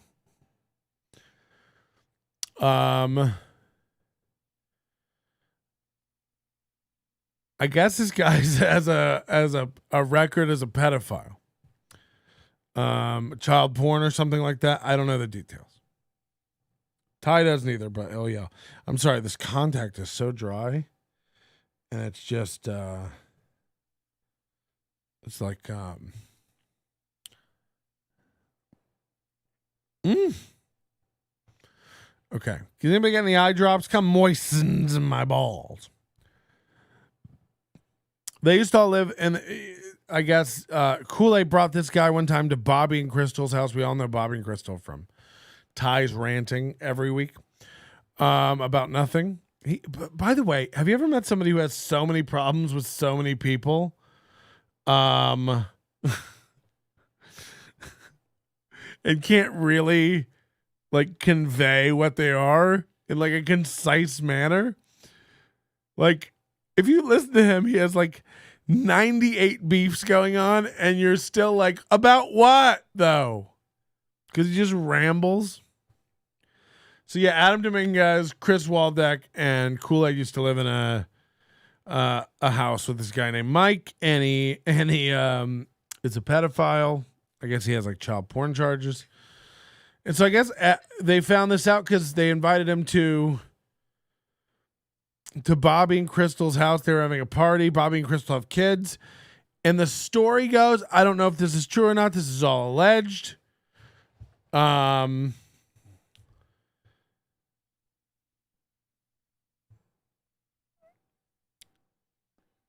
This guy Mike cornered one of Bobby's kids in the garage and was like about to do something. I don't know the accusation. And then they found out he was a pedophile, and now like Kool-Aid's not welcome, and they all blame Kool-Aid for like bringing a pedophile to a party. And it's like, if you know Kool-Aid, you know he's bringing pedophiles to parties. Okay, that's just part of what he does. He busts through the wall wherever there's kids and goes, oh, yeah. Oh, yeah. You know, real baby shark stuff. He starts. I would like to know how it came out that this guy was a pedophile. Me and Adam didn't live there when the incident happened at the barbecue, nor did we know about the incident until after we moved in. How did it come out that this guy's a pedophile? Because it's not like, oh, we found him in the garage with our kids, so we Googled him. Like, is that what happened? That's crazy. And what was he doing in the garage with the kid? Like, I need more details. Either way, not cool. Kool-Aid alleges he never knew that the guy was a pedophile either. I like Kool-Aid, so I have to believe, like, that's a crazy thing to do. And I've told him that. Like, if you really did that and knew, that's a little, eek. That's crazy to do. He says, like, dude, I had no idea. So it's like, okay, you got to believe he didn't know. Kool-Aid deserves better than living. So Kool-Aid gets cheap rent there from this guy, like $400, I think, for a room. I think the guy just has like 9 cats, toxoplasmosis out the ass. And, Kool-Aid probably gets around to the house and kind of do whatever the fuck he wants for super cheap rent. Now, Jeff Calvin put his record online. Like, when though? Did Kool-Aid know when he took him there or not? Because that is the only question. And if you don't forgive Kool-Aid if he didn't know, then like you're broken as because your brain doesn't work. Like, he didn't know. It's like getting mad for somebody that accidentally backed over your cat. Yeah, but oh my God, he's a piece of shit. He's like, he didn't know. Okay, they're saying he didn't know. So, okay. So he didn't know. Like, I'm sure nobody would bring a fucking pedophile around your kid. Now, Ty Rivera says, well, if you give money to Kool-Aid or go see his shows, you're giving money to a pedophile, ultimately, because Kool-Aid pays to live there. Now, I believe in a couple things. First of all, I believe this guy has paid his debt to society, so to speak. He was brought up on these charges. He was convicted of these charges. Clearly, there's a record. He's a registered sex offender. He has this shame on his record and conscience for the rest of his life. He's got to probably go around knocking door to door, selling Girl Scout cookies. And, so he's got that around his neck forever. Now, should the guy never be able to live again? Should the guy never be able to own a house? Should this guy never be able to fucking like have a roommate or a friend again? None of this is a crime. If he paid his debt and we're keeping an eye on him to make sure he doesn't fucking do this anymore, maybe it's fucking fine. I don't know. Is it fine what the guy did? No, not at all. Will he get another roommate who doesn't know his history? Immediately. You know what the roommate world is like right now? So, I don't know. Wouldn't we rather have a Kool-Aid there, keeping an eye on him? Look, Kool-Aid doesn't go out a lot. Because of the knees? No, I don't know. So, you know what I mean? So, let's keep a good guy there watching him. Toomey has been remarried and suffers a different torment. It was 3 years ago. We both dealt with it simultaneously. The incident at the barbecue happened in 2017 and was a recent incident. It would have been reported to police. The dude has lied about his entire life. Okay. Again, this isn't Kool-Aid's fault. If he didn't know when he moved in, now he's got this information. He remains in this guy's house. It's like, I don't know. It sucks, but I'm not going to, look. I don't know. I probably wouldn't live with him. But, I probably wouldn't live with anybody. So, leave Kool-Aid alone, I guess. The thing why it's such a nothing burger is because it's ultimately, this is just Ty Rivera trying to get people canceled at gigs. This is him doing exactly what he says he wouldn't do. You know what I mean? I would never try to get somebody canceled from shows or not booked and da-da-da-da-da. It's like, you little bitch. You're such a petty bitch. So it is what it is when it comes to that. Now, the Diaz-Mackey thing, we got to get into. And I know this one's getting long. And again, we do have an after show loaded. And I have a 1, 2, 3, 4, 5, 6, 7, 8, 9 tabs. This was a 9-tab show. We've not gotten to one of them. I want to talk about this Trouble in Vegas guy, this Artemios Rios, who again, I would have no problem with this guy. He goes talking mad shit. I see him, how he reacts and threatens Adam Dominguez, who, which I get. He just seems like a hot-headed, unaware dope. I have Brad Goulby message me, who I like Brad Goulby, and he messages me, hey, I talked to Artemios about you. Or I talked to Artemio about you and told him you were cool. And it's like, don't. That's weird. This dude's getting called a racist. People are saying he doesn't pay. I've had multiple women tell me he's a creep master. Now, again, a couple people I like are doing his show and hanging out with him. Okay. Here's what's cringe too. Again, all his things have a stripper vibe, eyes wide shut type shit. It's always ooh, masquerade, topless pool party, day beds available. Don't come to a comedy show if I'm ever day beds available. It's a rape trap. So many women have told me they're not comfortable there. Now this dude comes out shitting on me out of nowhere. I live in my mom's basement. Da.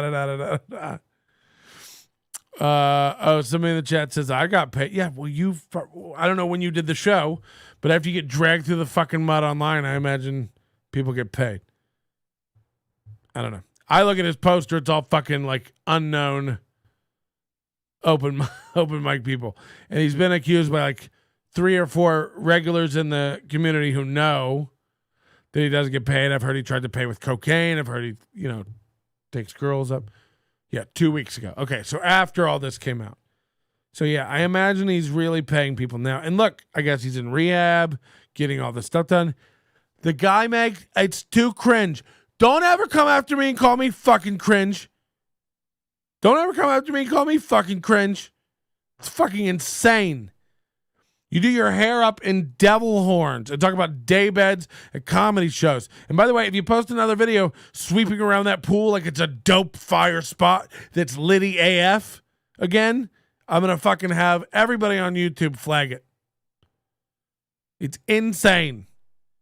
It looks like a backyard barbecue in fucking Edward Scissorhands' neighborhood.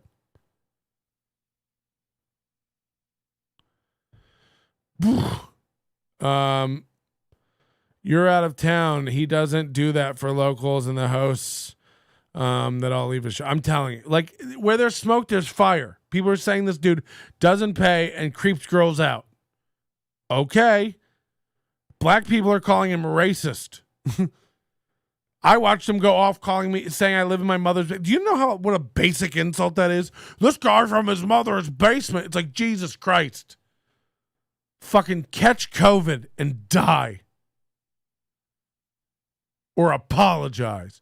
Then I guess he heard, we were talking about him on the last show, and he's like, hey, look at all these fucking idiots doing podcasts. Podcasts are so dumb. It's like, wake up. Oh my God. How out of touch can you be with everything? Jesus fucking Christ. He puts on every poster, the #1 new comedy show in Vegas. I clicked on all your YouTube videos. You're struggling to hit 100, bro. #1? On what scale? Back to the topic. The Artisan looks cool. Yeah, I heard his show is canceled tonight because somebody rented it out. That's the problem you have when your hotel can be rented out entirely for $7,500. You don't even need a fucking bando. Come on. I'm going to read this dude's tarot cards. Wow. We got one. A lot of kooks in the chat tonight. Okay. Well, it is what it is. Okay. Put a curse on me. Get a doll of me and poke pins in it and fucking end it. Please. Please show me what you got.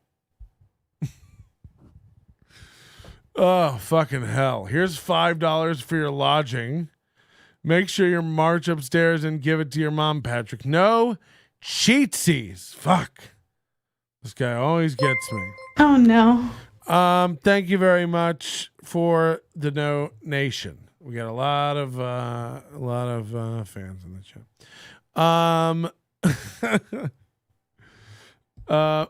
I remember this chick.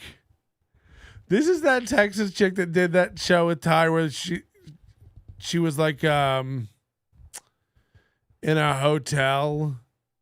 We watched that show. It was cringe as fuck. Sorry, Irma. You seem like a nice lady. You need to know you will be hurt by Ty. You will be hurt. You will be hurt. No curses. All right. See, she's a good person. I bet Ty would be like, curse him. Rip him. Ty will hurt you. He will double cross you. He will backstab you. He will use you for a ride somewhere, and he'll spit you out and shit on you when he's done with you. Watch. Mark my words. Watch. I don't have to convince you. Join the choir of tens of thousands of satisfied crumpets.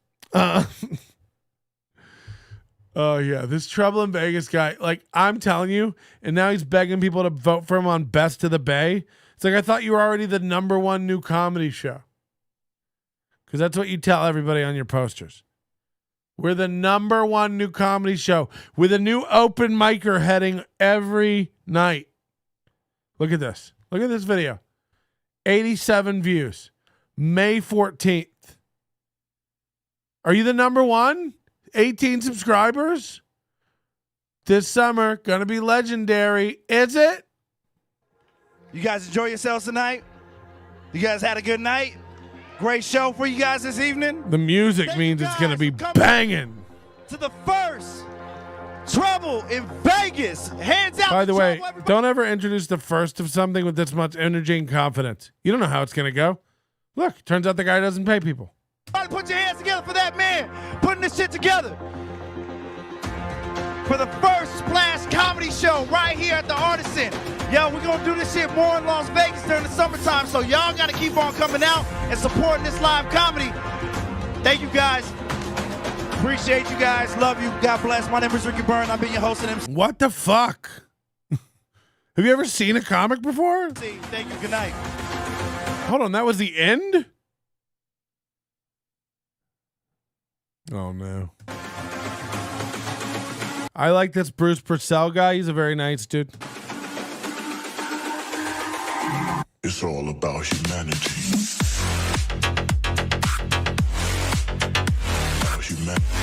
It's all about humanity. A manatee. Check out the pool. Check out the pool of manatee.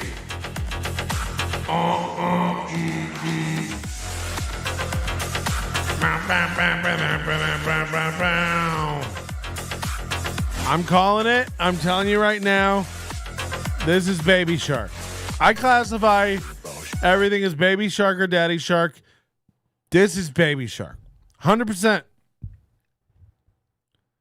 If you ever catch me writing, I'm the number one blank anywhere, and then click on it, and I have 87 views on a 4-month-old video, find me and slit my throat. Okay? Bro, there's a whole story about that first show. Great. Okay.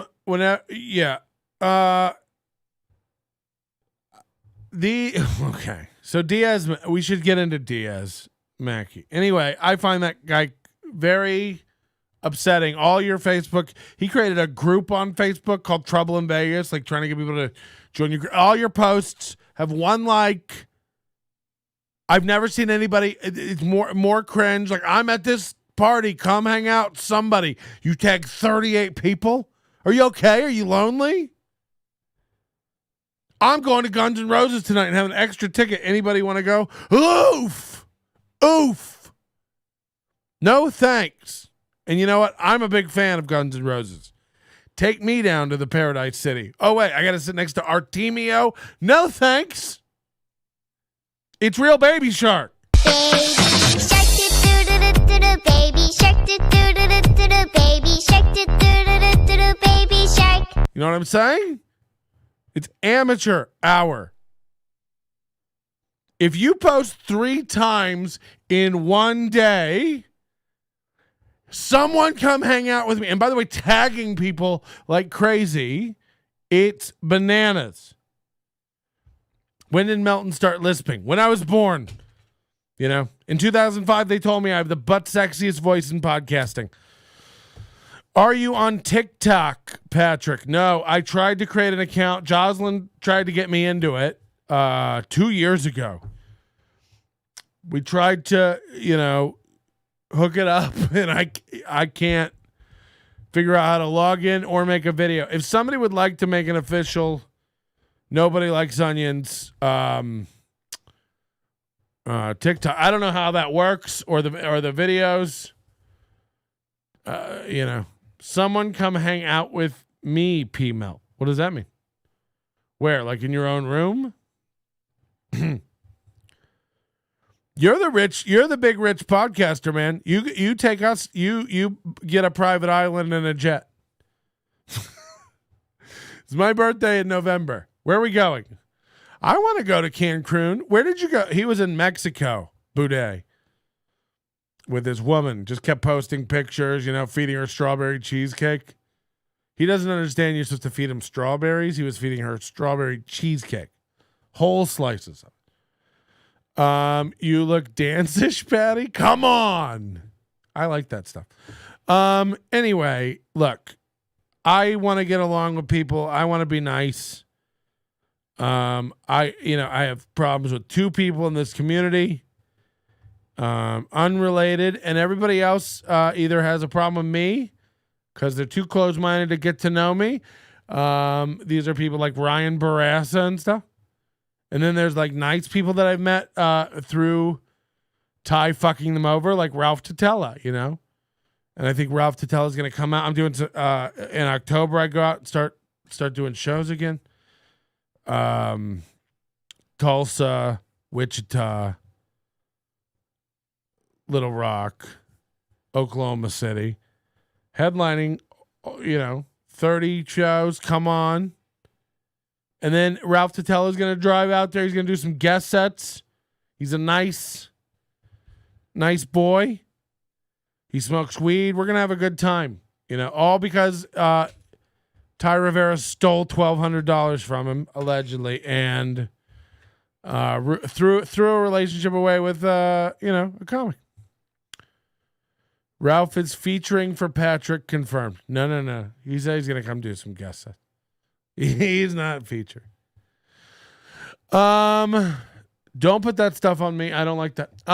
Okay, so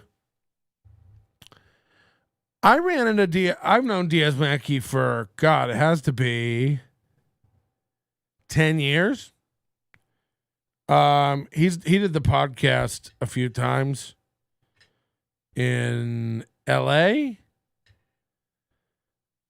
I left LA late 2014 to move to New York. I didn't really see Diaz anymore. I'd run into him when I did some shows when I was still working at LA Comedy Club headlining. Up to 2017. And I would run into him when I was here. And somebody told me something about sexual assault or allegations. And I remember running into him, I think one time at Dirty at 10:30. Dirty at 12:30. God, I'm tired and high. And he told me, yeah, I just got done with this court shit and finally done with this sexual assault shit. And I was like, I don't know what the fuck. Like, I honestly, I didn't know the details about any of this stuff or heard any about it. He said, I think the way it was presented to me was like, I finally beat that shit. Hold on. Diaz saw me throw, what is this? I don't know what that means. What do you mean? Diaz saw me throw $20 to a guy. And he picked it up and put it back in my bag. That's weird.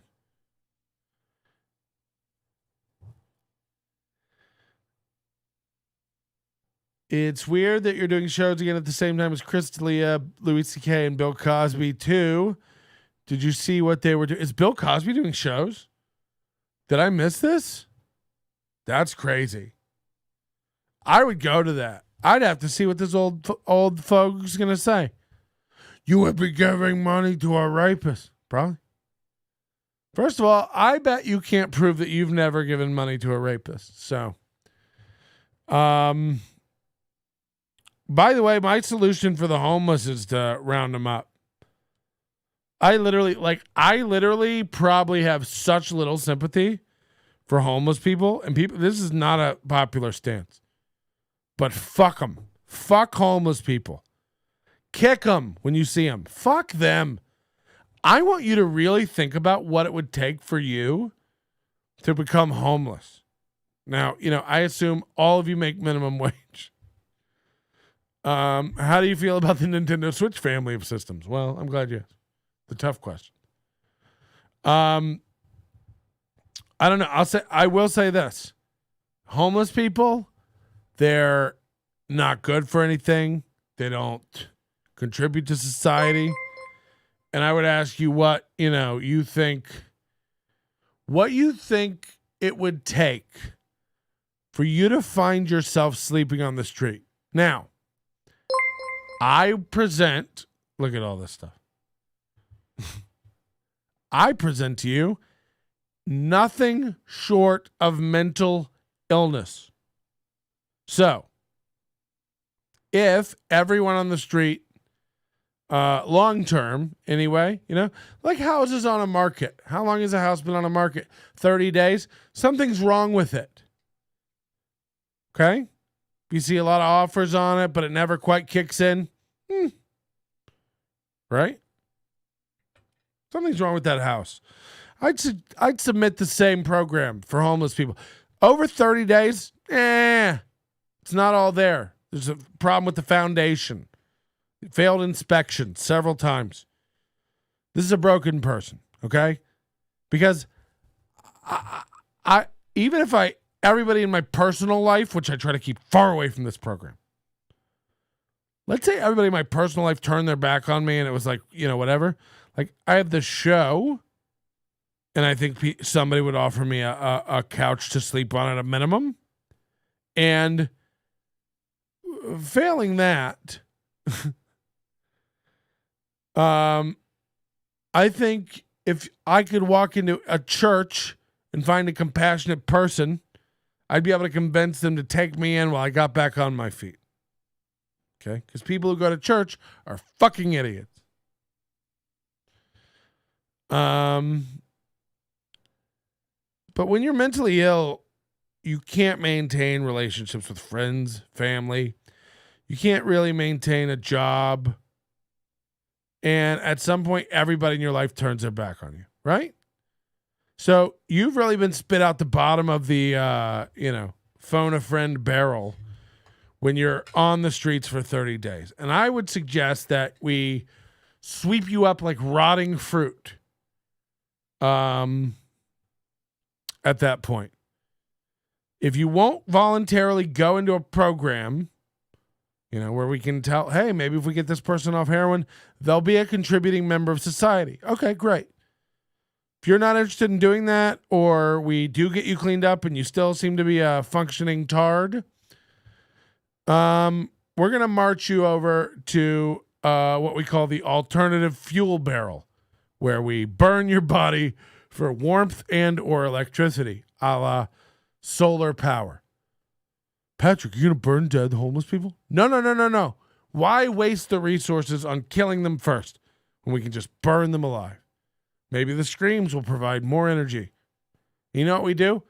We use the money raised from the sales of that power source to help the ones that got cleaned up and off the street have a new life. Okay? That's how we get rid of homeless people. Oh, but Patrick, they're people. Yeah. Are they? I submit they're not. I submit they're less than. All people are equal. Okay. Apparently they're not. You're willing to hold down people who don't agree with you and give them a vaccine. So, I don't know.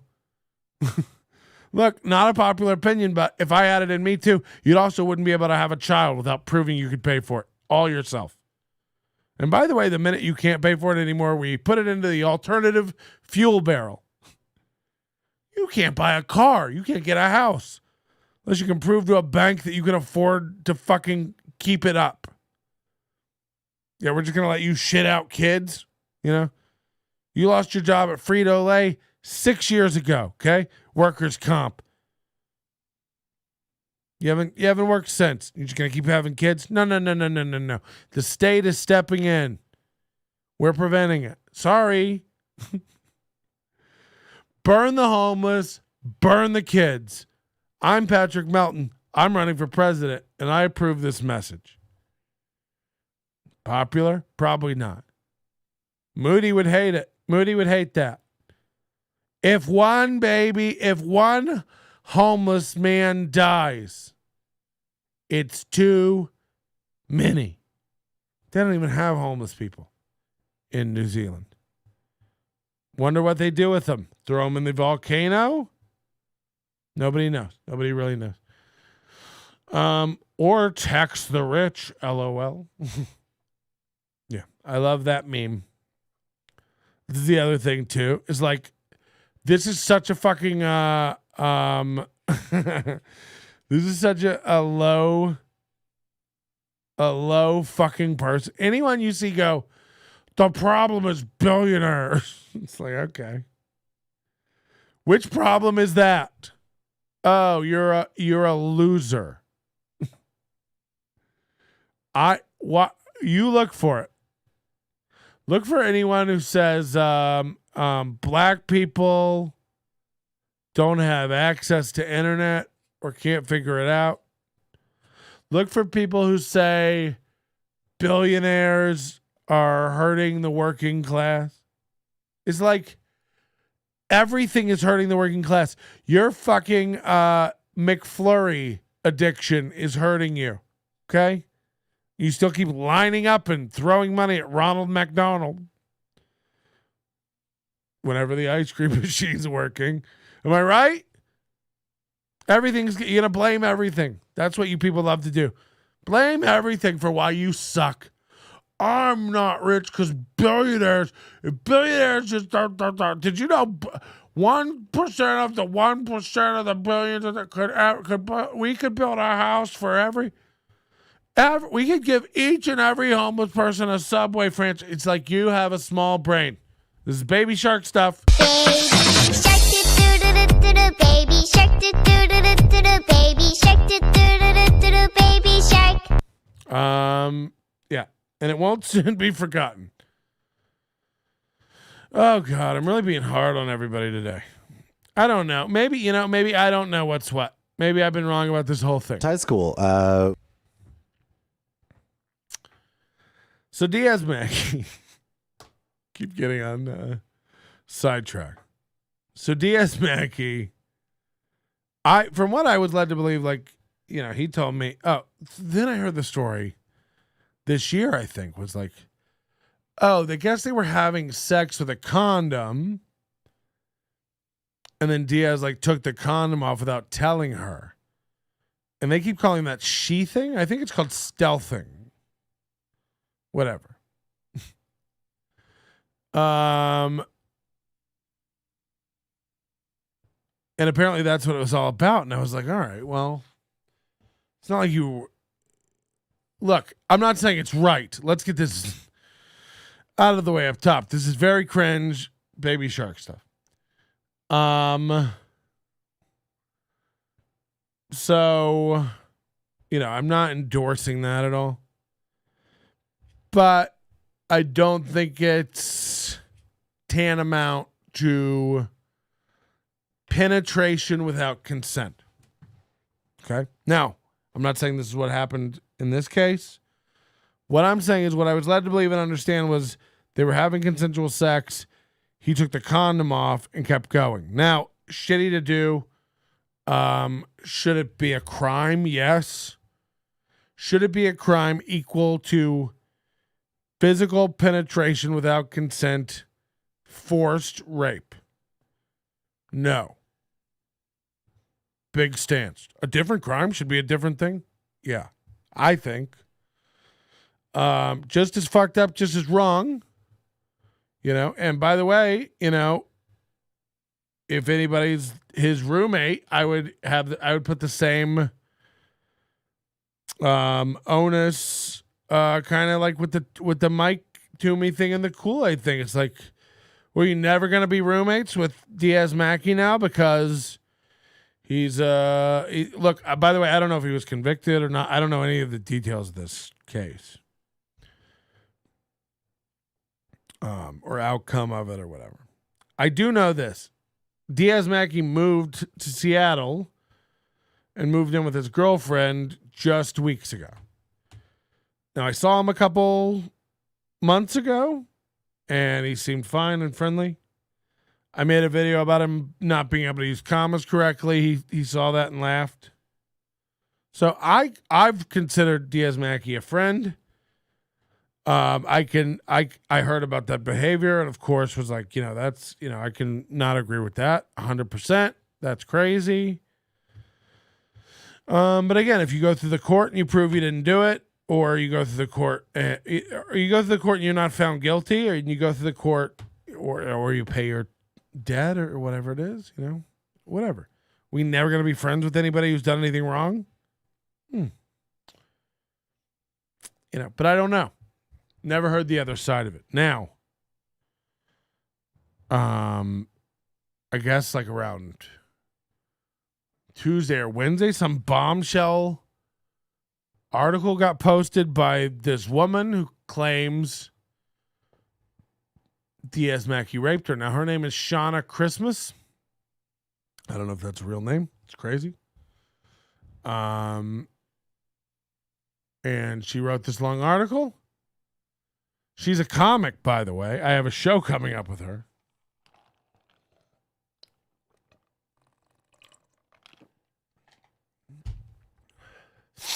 Whew. Sorry, gotta get a drink. The throat's going. Need some salsa. No more silence. We are as sick as our secrets you must tell. Now, this is on medium.com. I don't know what that is. Is that an article? It's for fortune tellers. Shauna Christmas is a stand-up comedian in Las Vegas. She's also the co-host of the Topical Smoothie podcast. Okay? Check her out. Shame needs 3 things to grow exponentially in our lives: secrecy, silence, and judgment. The only antidote is empathy. It cannot survive being spoken, and being met with empathy. Breen Brown, shame expert. Now, if you would have asked me, is there such a thing as a shame expert? I'd be like, probably. I fought myself for years writing about this after seeing how the victims of sexual assault are treated for not going to the police. I thought I would be writing this. I would be spared because I did. It turns out most people simply don't care. I'm writing this because I'm tired of being weighed down by the shame of what happened to me. Tired of being afraid to feel safe in my hometown. This is no longer serving me. Here's the whole truth. Whew. Okay. Here we go. I've been doing stand-up comedy for a little over a year when I finally got my first paying gig on December 4th, 2014. I was really excited to be on a flyer for the first time. Okay. Stop being excited to be on flyers. I get it, whatever, I get it. You're all nuts. Everybody's got a business card after doing comedy once. Get out of town. But I get it. All right. So your first show, the first flyer you're on. Okay. It sets the stage, I guess, for her mind state. I was also looking forward to meeting the headliner, Diaz Mackey. I was initially intrigued by Diaz because he would often post these fake, deep posts on his Facebook page about comedy and how sometimes it's hard and how lonely it can be. Well, he just talks about being horny a lot, even now, and lesbian pussy. It's very weird. I found that interesting and rare because most comedians only talk about their wins. That's very cringe. So I wanted to talk to him more. We had exchanged friendly messages on Facebook prior to performing together. The night of the show, this guy wants to fuck. The night of the show, he suggested we go out to a gay bar and dance until late in the night. He kissed me on the dance floor and I didn't resist, but I was certainly uncomfortable. Thinking back on this was definitely a red flag ignored. After the club, I gave him a ride to where he was staying that weekend, and while in the car, there was more kissing. It became more aggressive. I reluctantly allowed him to perform oral sex on me. Oral sex on a woman in a car is Baby Shark. Baby shark, do do do do do do, baby shark, do do do do do do, baby shark. I was caught off guard and uncomfortable, but I didn't say anything in the moment. Now, I know what you're thinking. Why didn't you stop talking to him after that? Why didn't you stop him then? And I understand the logic behind that, but I must be understood that this is the struggle with standing up for myself, and I'm a people pleaser. Okay, stop that. Get some confidence, ladies. This is insane. If you don't want a guy to eat you out, don't let a guy eat you out. Look, by the way, I'm not shaming her and whatever. But like, you women got to get some balls. Like, no guy would let you suck his dick if he didn't want you to suck his dick. Like, you just wouldn't. They'd go like, what are you doing? And you women need to do that. Stick up for yourselves. Hit him. and I understand all the reasons that you don't. But knock it off. Start hitting. Start being like, why are you trying to eat me out, you weirdo? And get out of the Buick. This is mania and it has to be stopped. And by the way, guys, stop doing that. That's what a weird move to pull on a girl who doesn't want. Ever since a kid, I would desperately want to please people to like me because I was different. So I continued to hang out with Diaz after that because I was glad someone liked me, and sad as that may be. I also wanted to believe that there was just a random drunk night out thing. On a separate occasion, we engaged in oral sex again when he was back in town. I never told anyone that I was talking to Diaz because I didn't want to be labeled as one of those girls, especially being so new in the game. I did my best not to say anything to my peers at all, which ended up benefiting him in the long run. On New Year's Eve 2014, I had started the night at another comedian's house to count down the new year, and Diaz was there with his friend. I later found myself with him at a house belonging to a couple they were staying with. At a couple's house, there was alcohol on the kitchen table and counter, lines of cocaine, chips, and leftover finger foods. You guys want some finger sandwiches?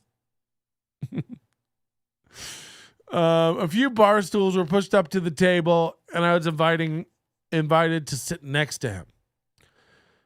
I've been to parties like this before. I never judged those who partake in drugs. Part of me was curious to see what the big deal was about. The female homeowner made me a drink, did a few lines of coke with him, and they offered me some. I tried my very first line of coke that night. It was surprisingly boring. You didn't do it right. We drank and talked for a little while before heading upstairs to bed. I couldn't resist driving home on New Year's Day after drinking, and it was pretty late. Trigger warning, this portion contains graphic details of sexual assault. Okay. Here we go. Now look, if what's alleged in this is true, oof, you know. So I was told it was, well, let me see what it is.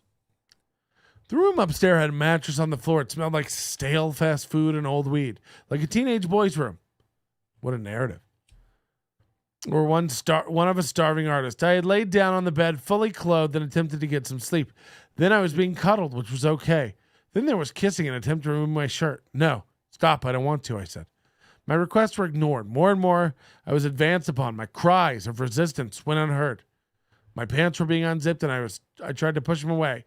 Then things moved very quickly as I started to navigate, was also trying to be cool. His hands moved fast, like he had more than two. Suddenly, my pants were off. Oh my God, it could have been multiple people. I tried to stop him, but he is stronger than me. I honestly was just hoping he would see he was hurting me and stop on his own, but he did not. He forces a finger into my anus, and I tell him to stop.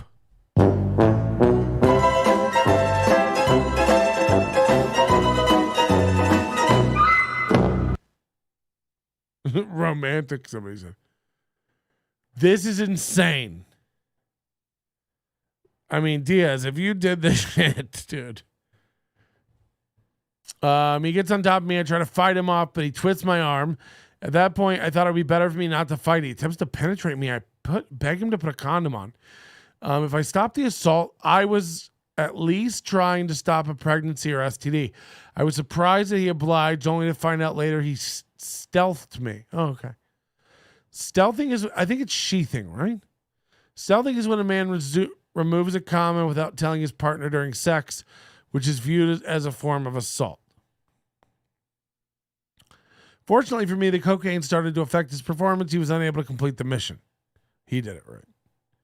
When he was done, I tried to leave, but he wouldn't let me. He made sure I stayed to cuddle with him. The next day, I got up, got dressed, tried to leave the house as quickly as possible. He woke up as I was putting on my pants, but didn't say anything. I got to my car and took off. I cried the whole way home. Hours later, I started getting texts from Diaz recounting the assault in detail. I saved these screenshots for when I decided to come forward. This is what was given to the police. Now, these are a lot of screenshots.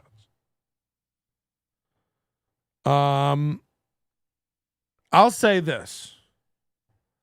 This doesn't look good. This looks fucking bad. This is some definite cover your ass legwork from Diaz. So, with all in all said, with what the text we're about to read, I will say this. Seems pretty fucking damning. In which case, oof. Right? Like, yikes. Did Diaz know this was coming out and left town? Because he's just sitting up in Portland or whatever with his girlfriend, making her beans and toast and stuff. Like none of this is going on. But this is not the kind of thing that's going to go away. What I don't like about her, and again, I don't know her, and again, this shouldn't happen to anybody. That goes without saying. And this is fucked up. The tone of these texts, however, you know, I've seen a lot of this kind of stuff. I've seen it.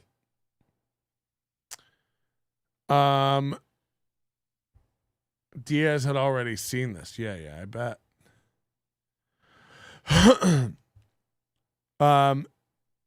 These texts feel like bait and a setup, with like, look, I'm not assigning any intention to that. It could be, look, if you're raped,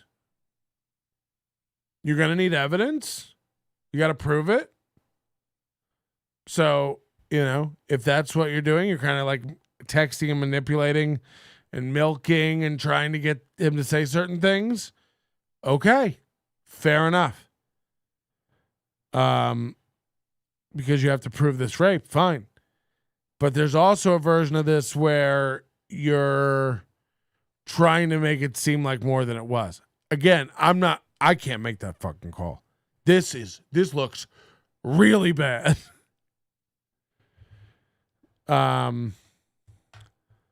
Let's get into it. Fuck. Not since Adam Dominguez and Ty have I seen this many texts. Ty's cool. I wish you hadn't left, is what he said. I shouldn't have been there.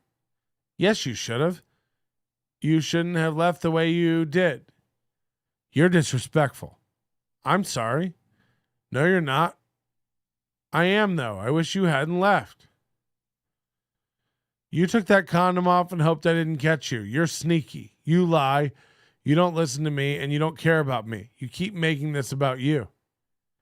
I knew you'd be able to tell. It was stupid. And me used to being with one person and not using one. I am so sorry. I am really.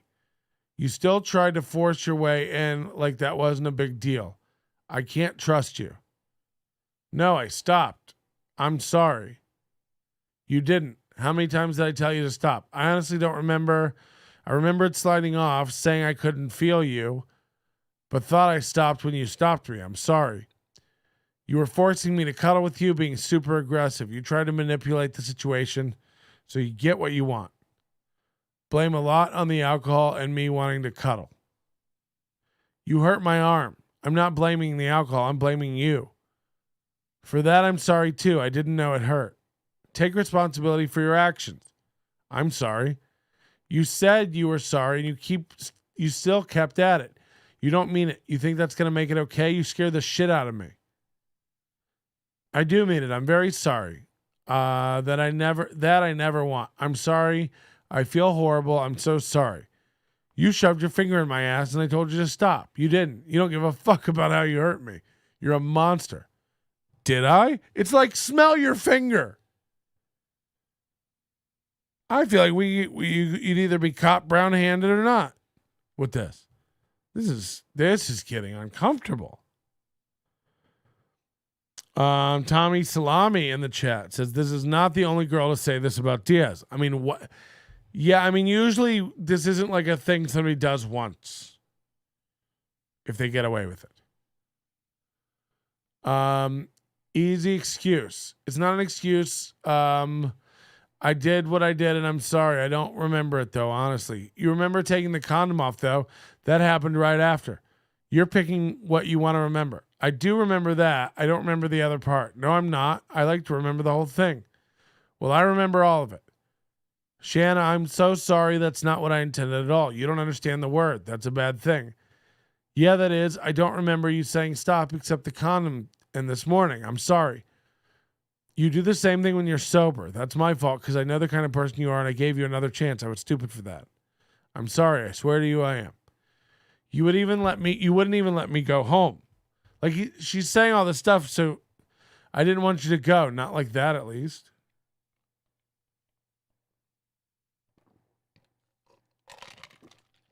But that was my choice. You didn't respect it. You made it all about you. You're inconsiderate.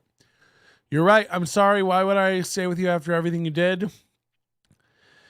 I was just aware of the condom, which was bad enough. After all you've said, I don't disagree. I'm sorry. I really am. You have no idea how bad I feel. I really do like you.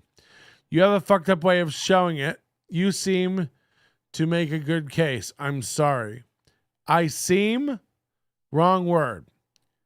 Fuck you, Diaz. You're in denial about a lot of shit. You need to get it together. You violated me. Don't you get that? I'm not in denial, and you're absolutely right. I need to get my shit together. Okay. Heavy stuff. Here we go. Some of you might be thinking that since I asked him to wear a condom, I was consenting to sex, and you would be wrong. Given the circumstances and fear of being hurt further, I made the decision to take the path of least resistance. This does not mean I wanted to have sex at all. I wanted him to get it over with. You might also be thinking previous sexual encounters gives a person blanket consent, but I dare you to roll up on your ex and try to have sex with her without asking. It's like, no one thinks because you've had sex with somebody once that that's blanket consent. Nobody thinks that. So stop. Stop that one. I mean, that's insane. I don't think you can fuck somebody tomorrow because they were cool with it today. I moved to LA a few months later, would still run into him. I would even speak to him being nice. Going so long without anything made me feel awful, but part of me didn't want to cause drama for him. The straw came 2 years after the assault when I moved to New York. Though across the country, I would keep me away from him. I consistently saw his face on my social media. Flyers, photos with my friends. I couldn't escape him, so I spoke up. I called him out. I had to figure out how to press charges from another state. In the meantime, I was served with a cease and desist letter threatening a lawsuit if I didn't stop calling him a rapist. After going to the police, Diaz was arrested and charged with 4 counts of sexual assault and 1 count of coercion. It was by the way, thank you. This is what you should do if you're raped. Please go to the police. Please file reports. It sounds like she got a lawyer. This is great. I have no respect for a fucking blog post. I have respect for a woman who stands up for herself, goes and press charges. Like, please. This is how you prove something. Look, I understand all the facets of this shit, but it's like, put your money where your mouth is and file the fucking police report. And you know, I read so many of these things where they don't. So kudos to this chick for doing that.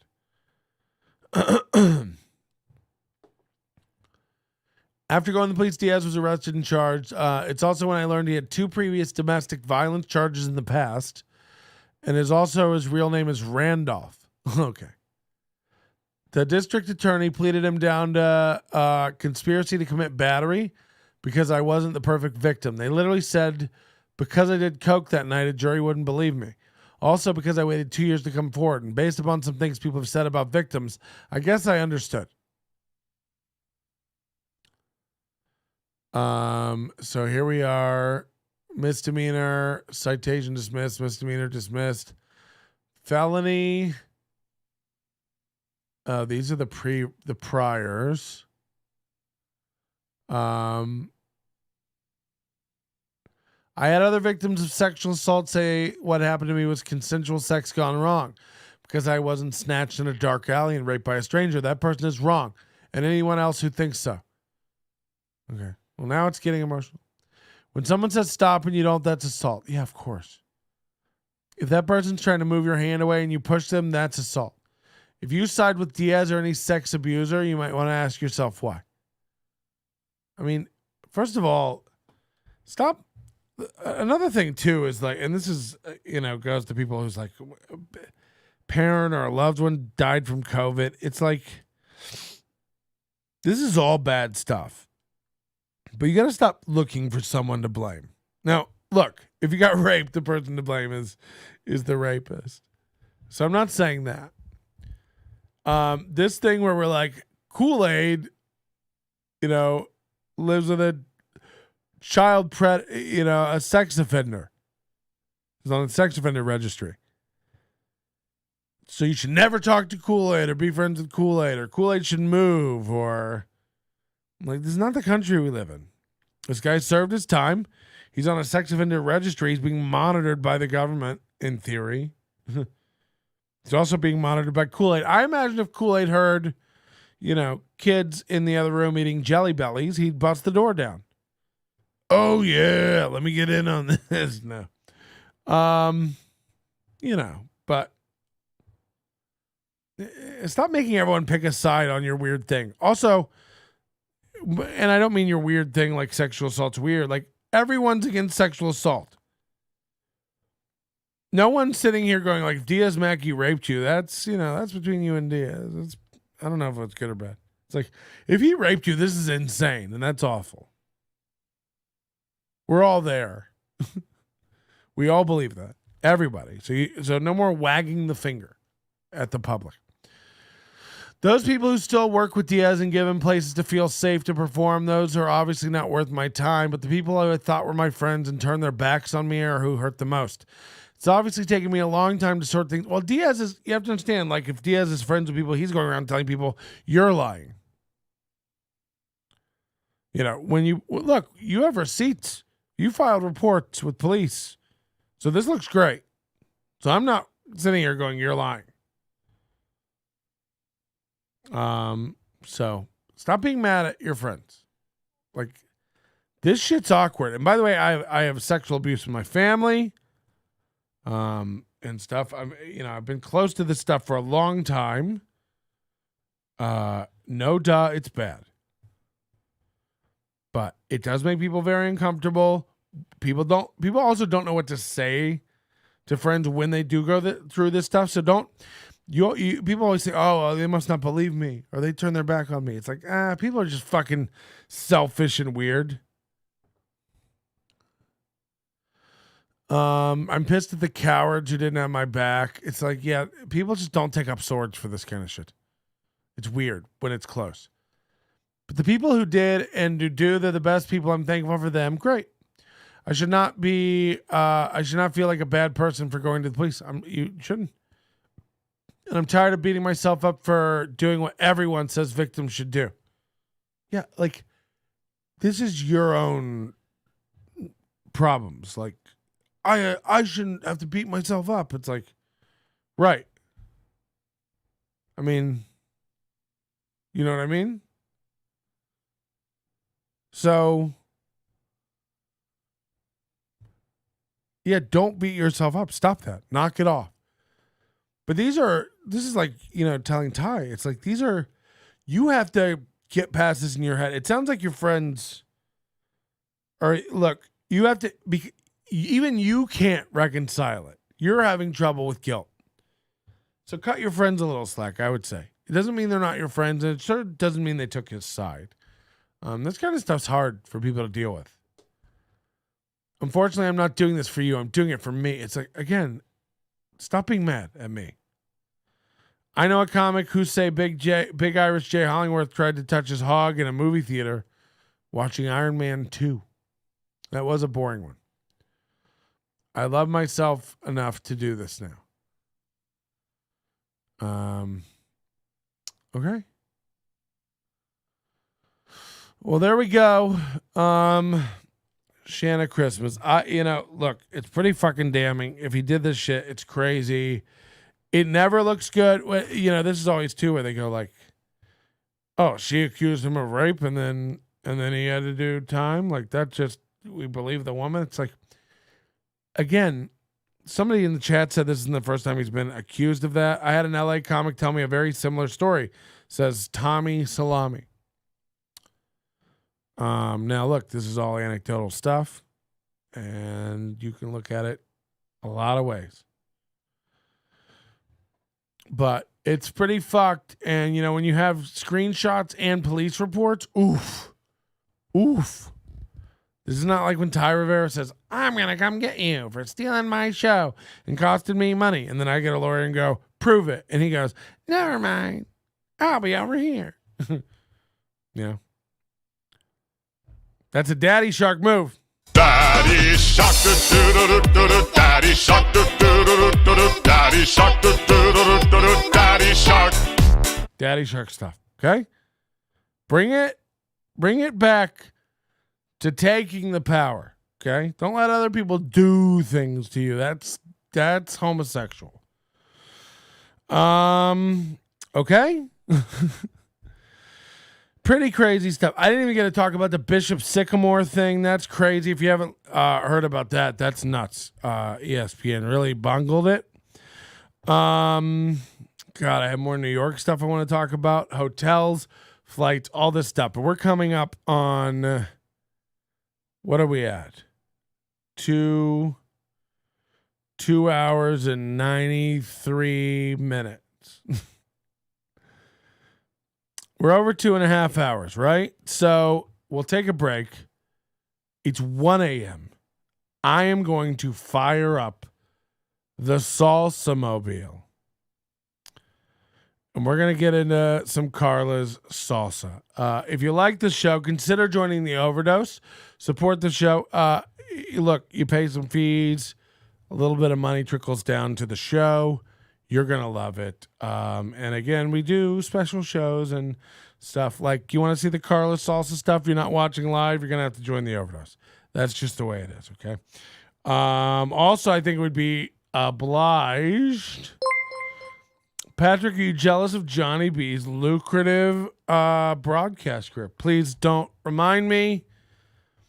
I'm very, very, very jealous. And actually, you'll be hearing something about that very soon.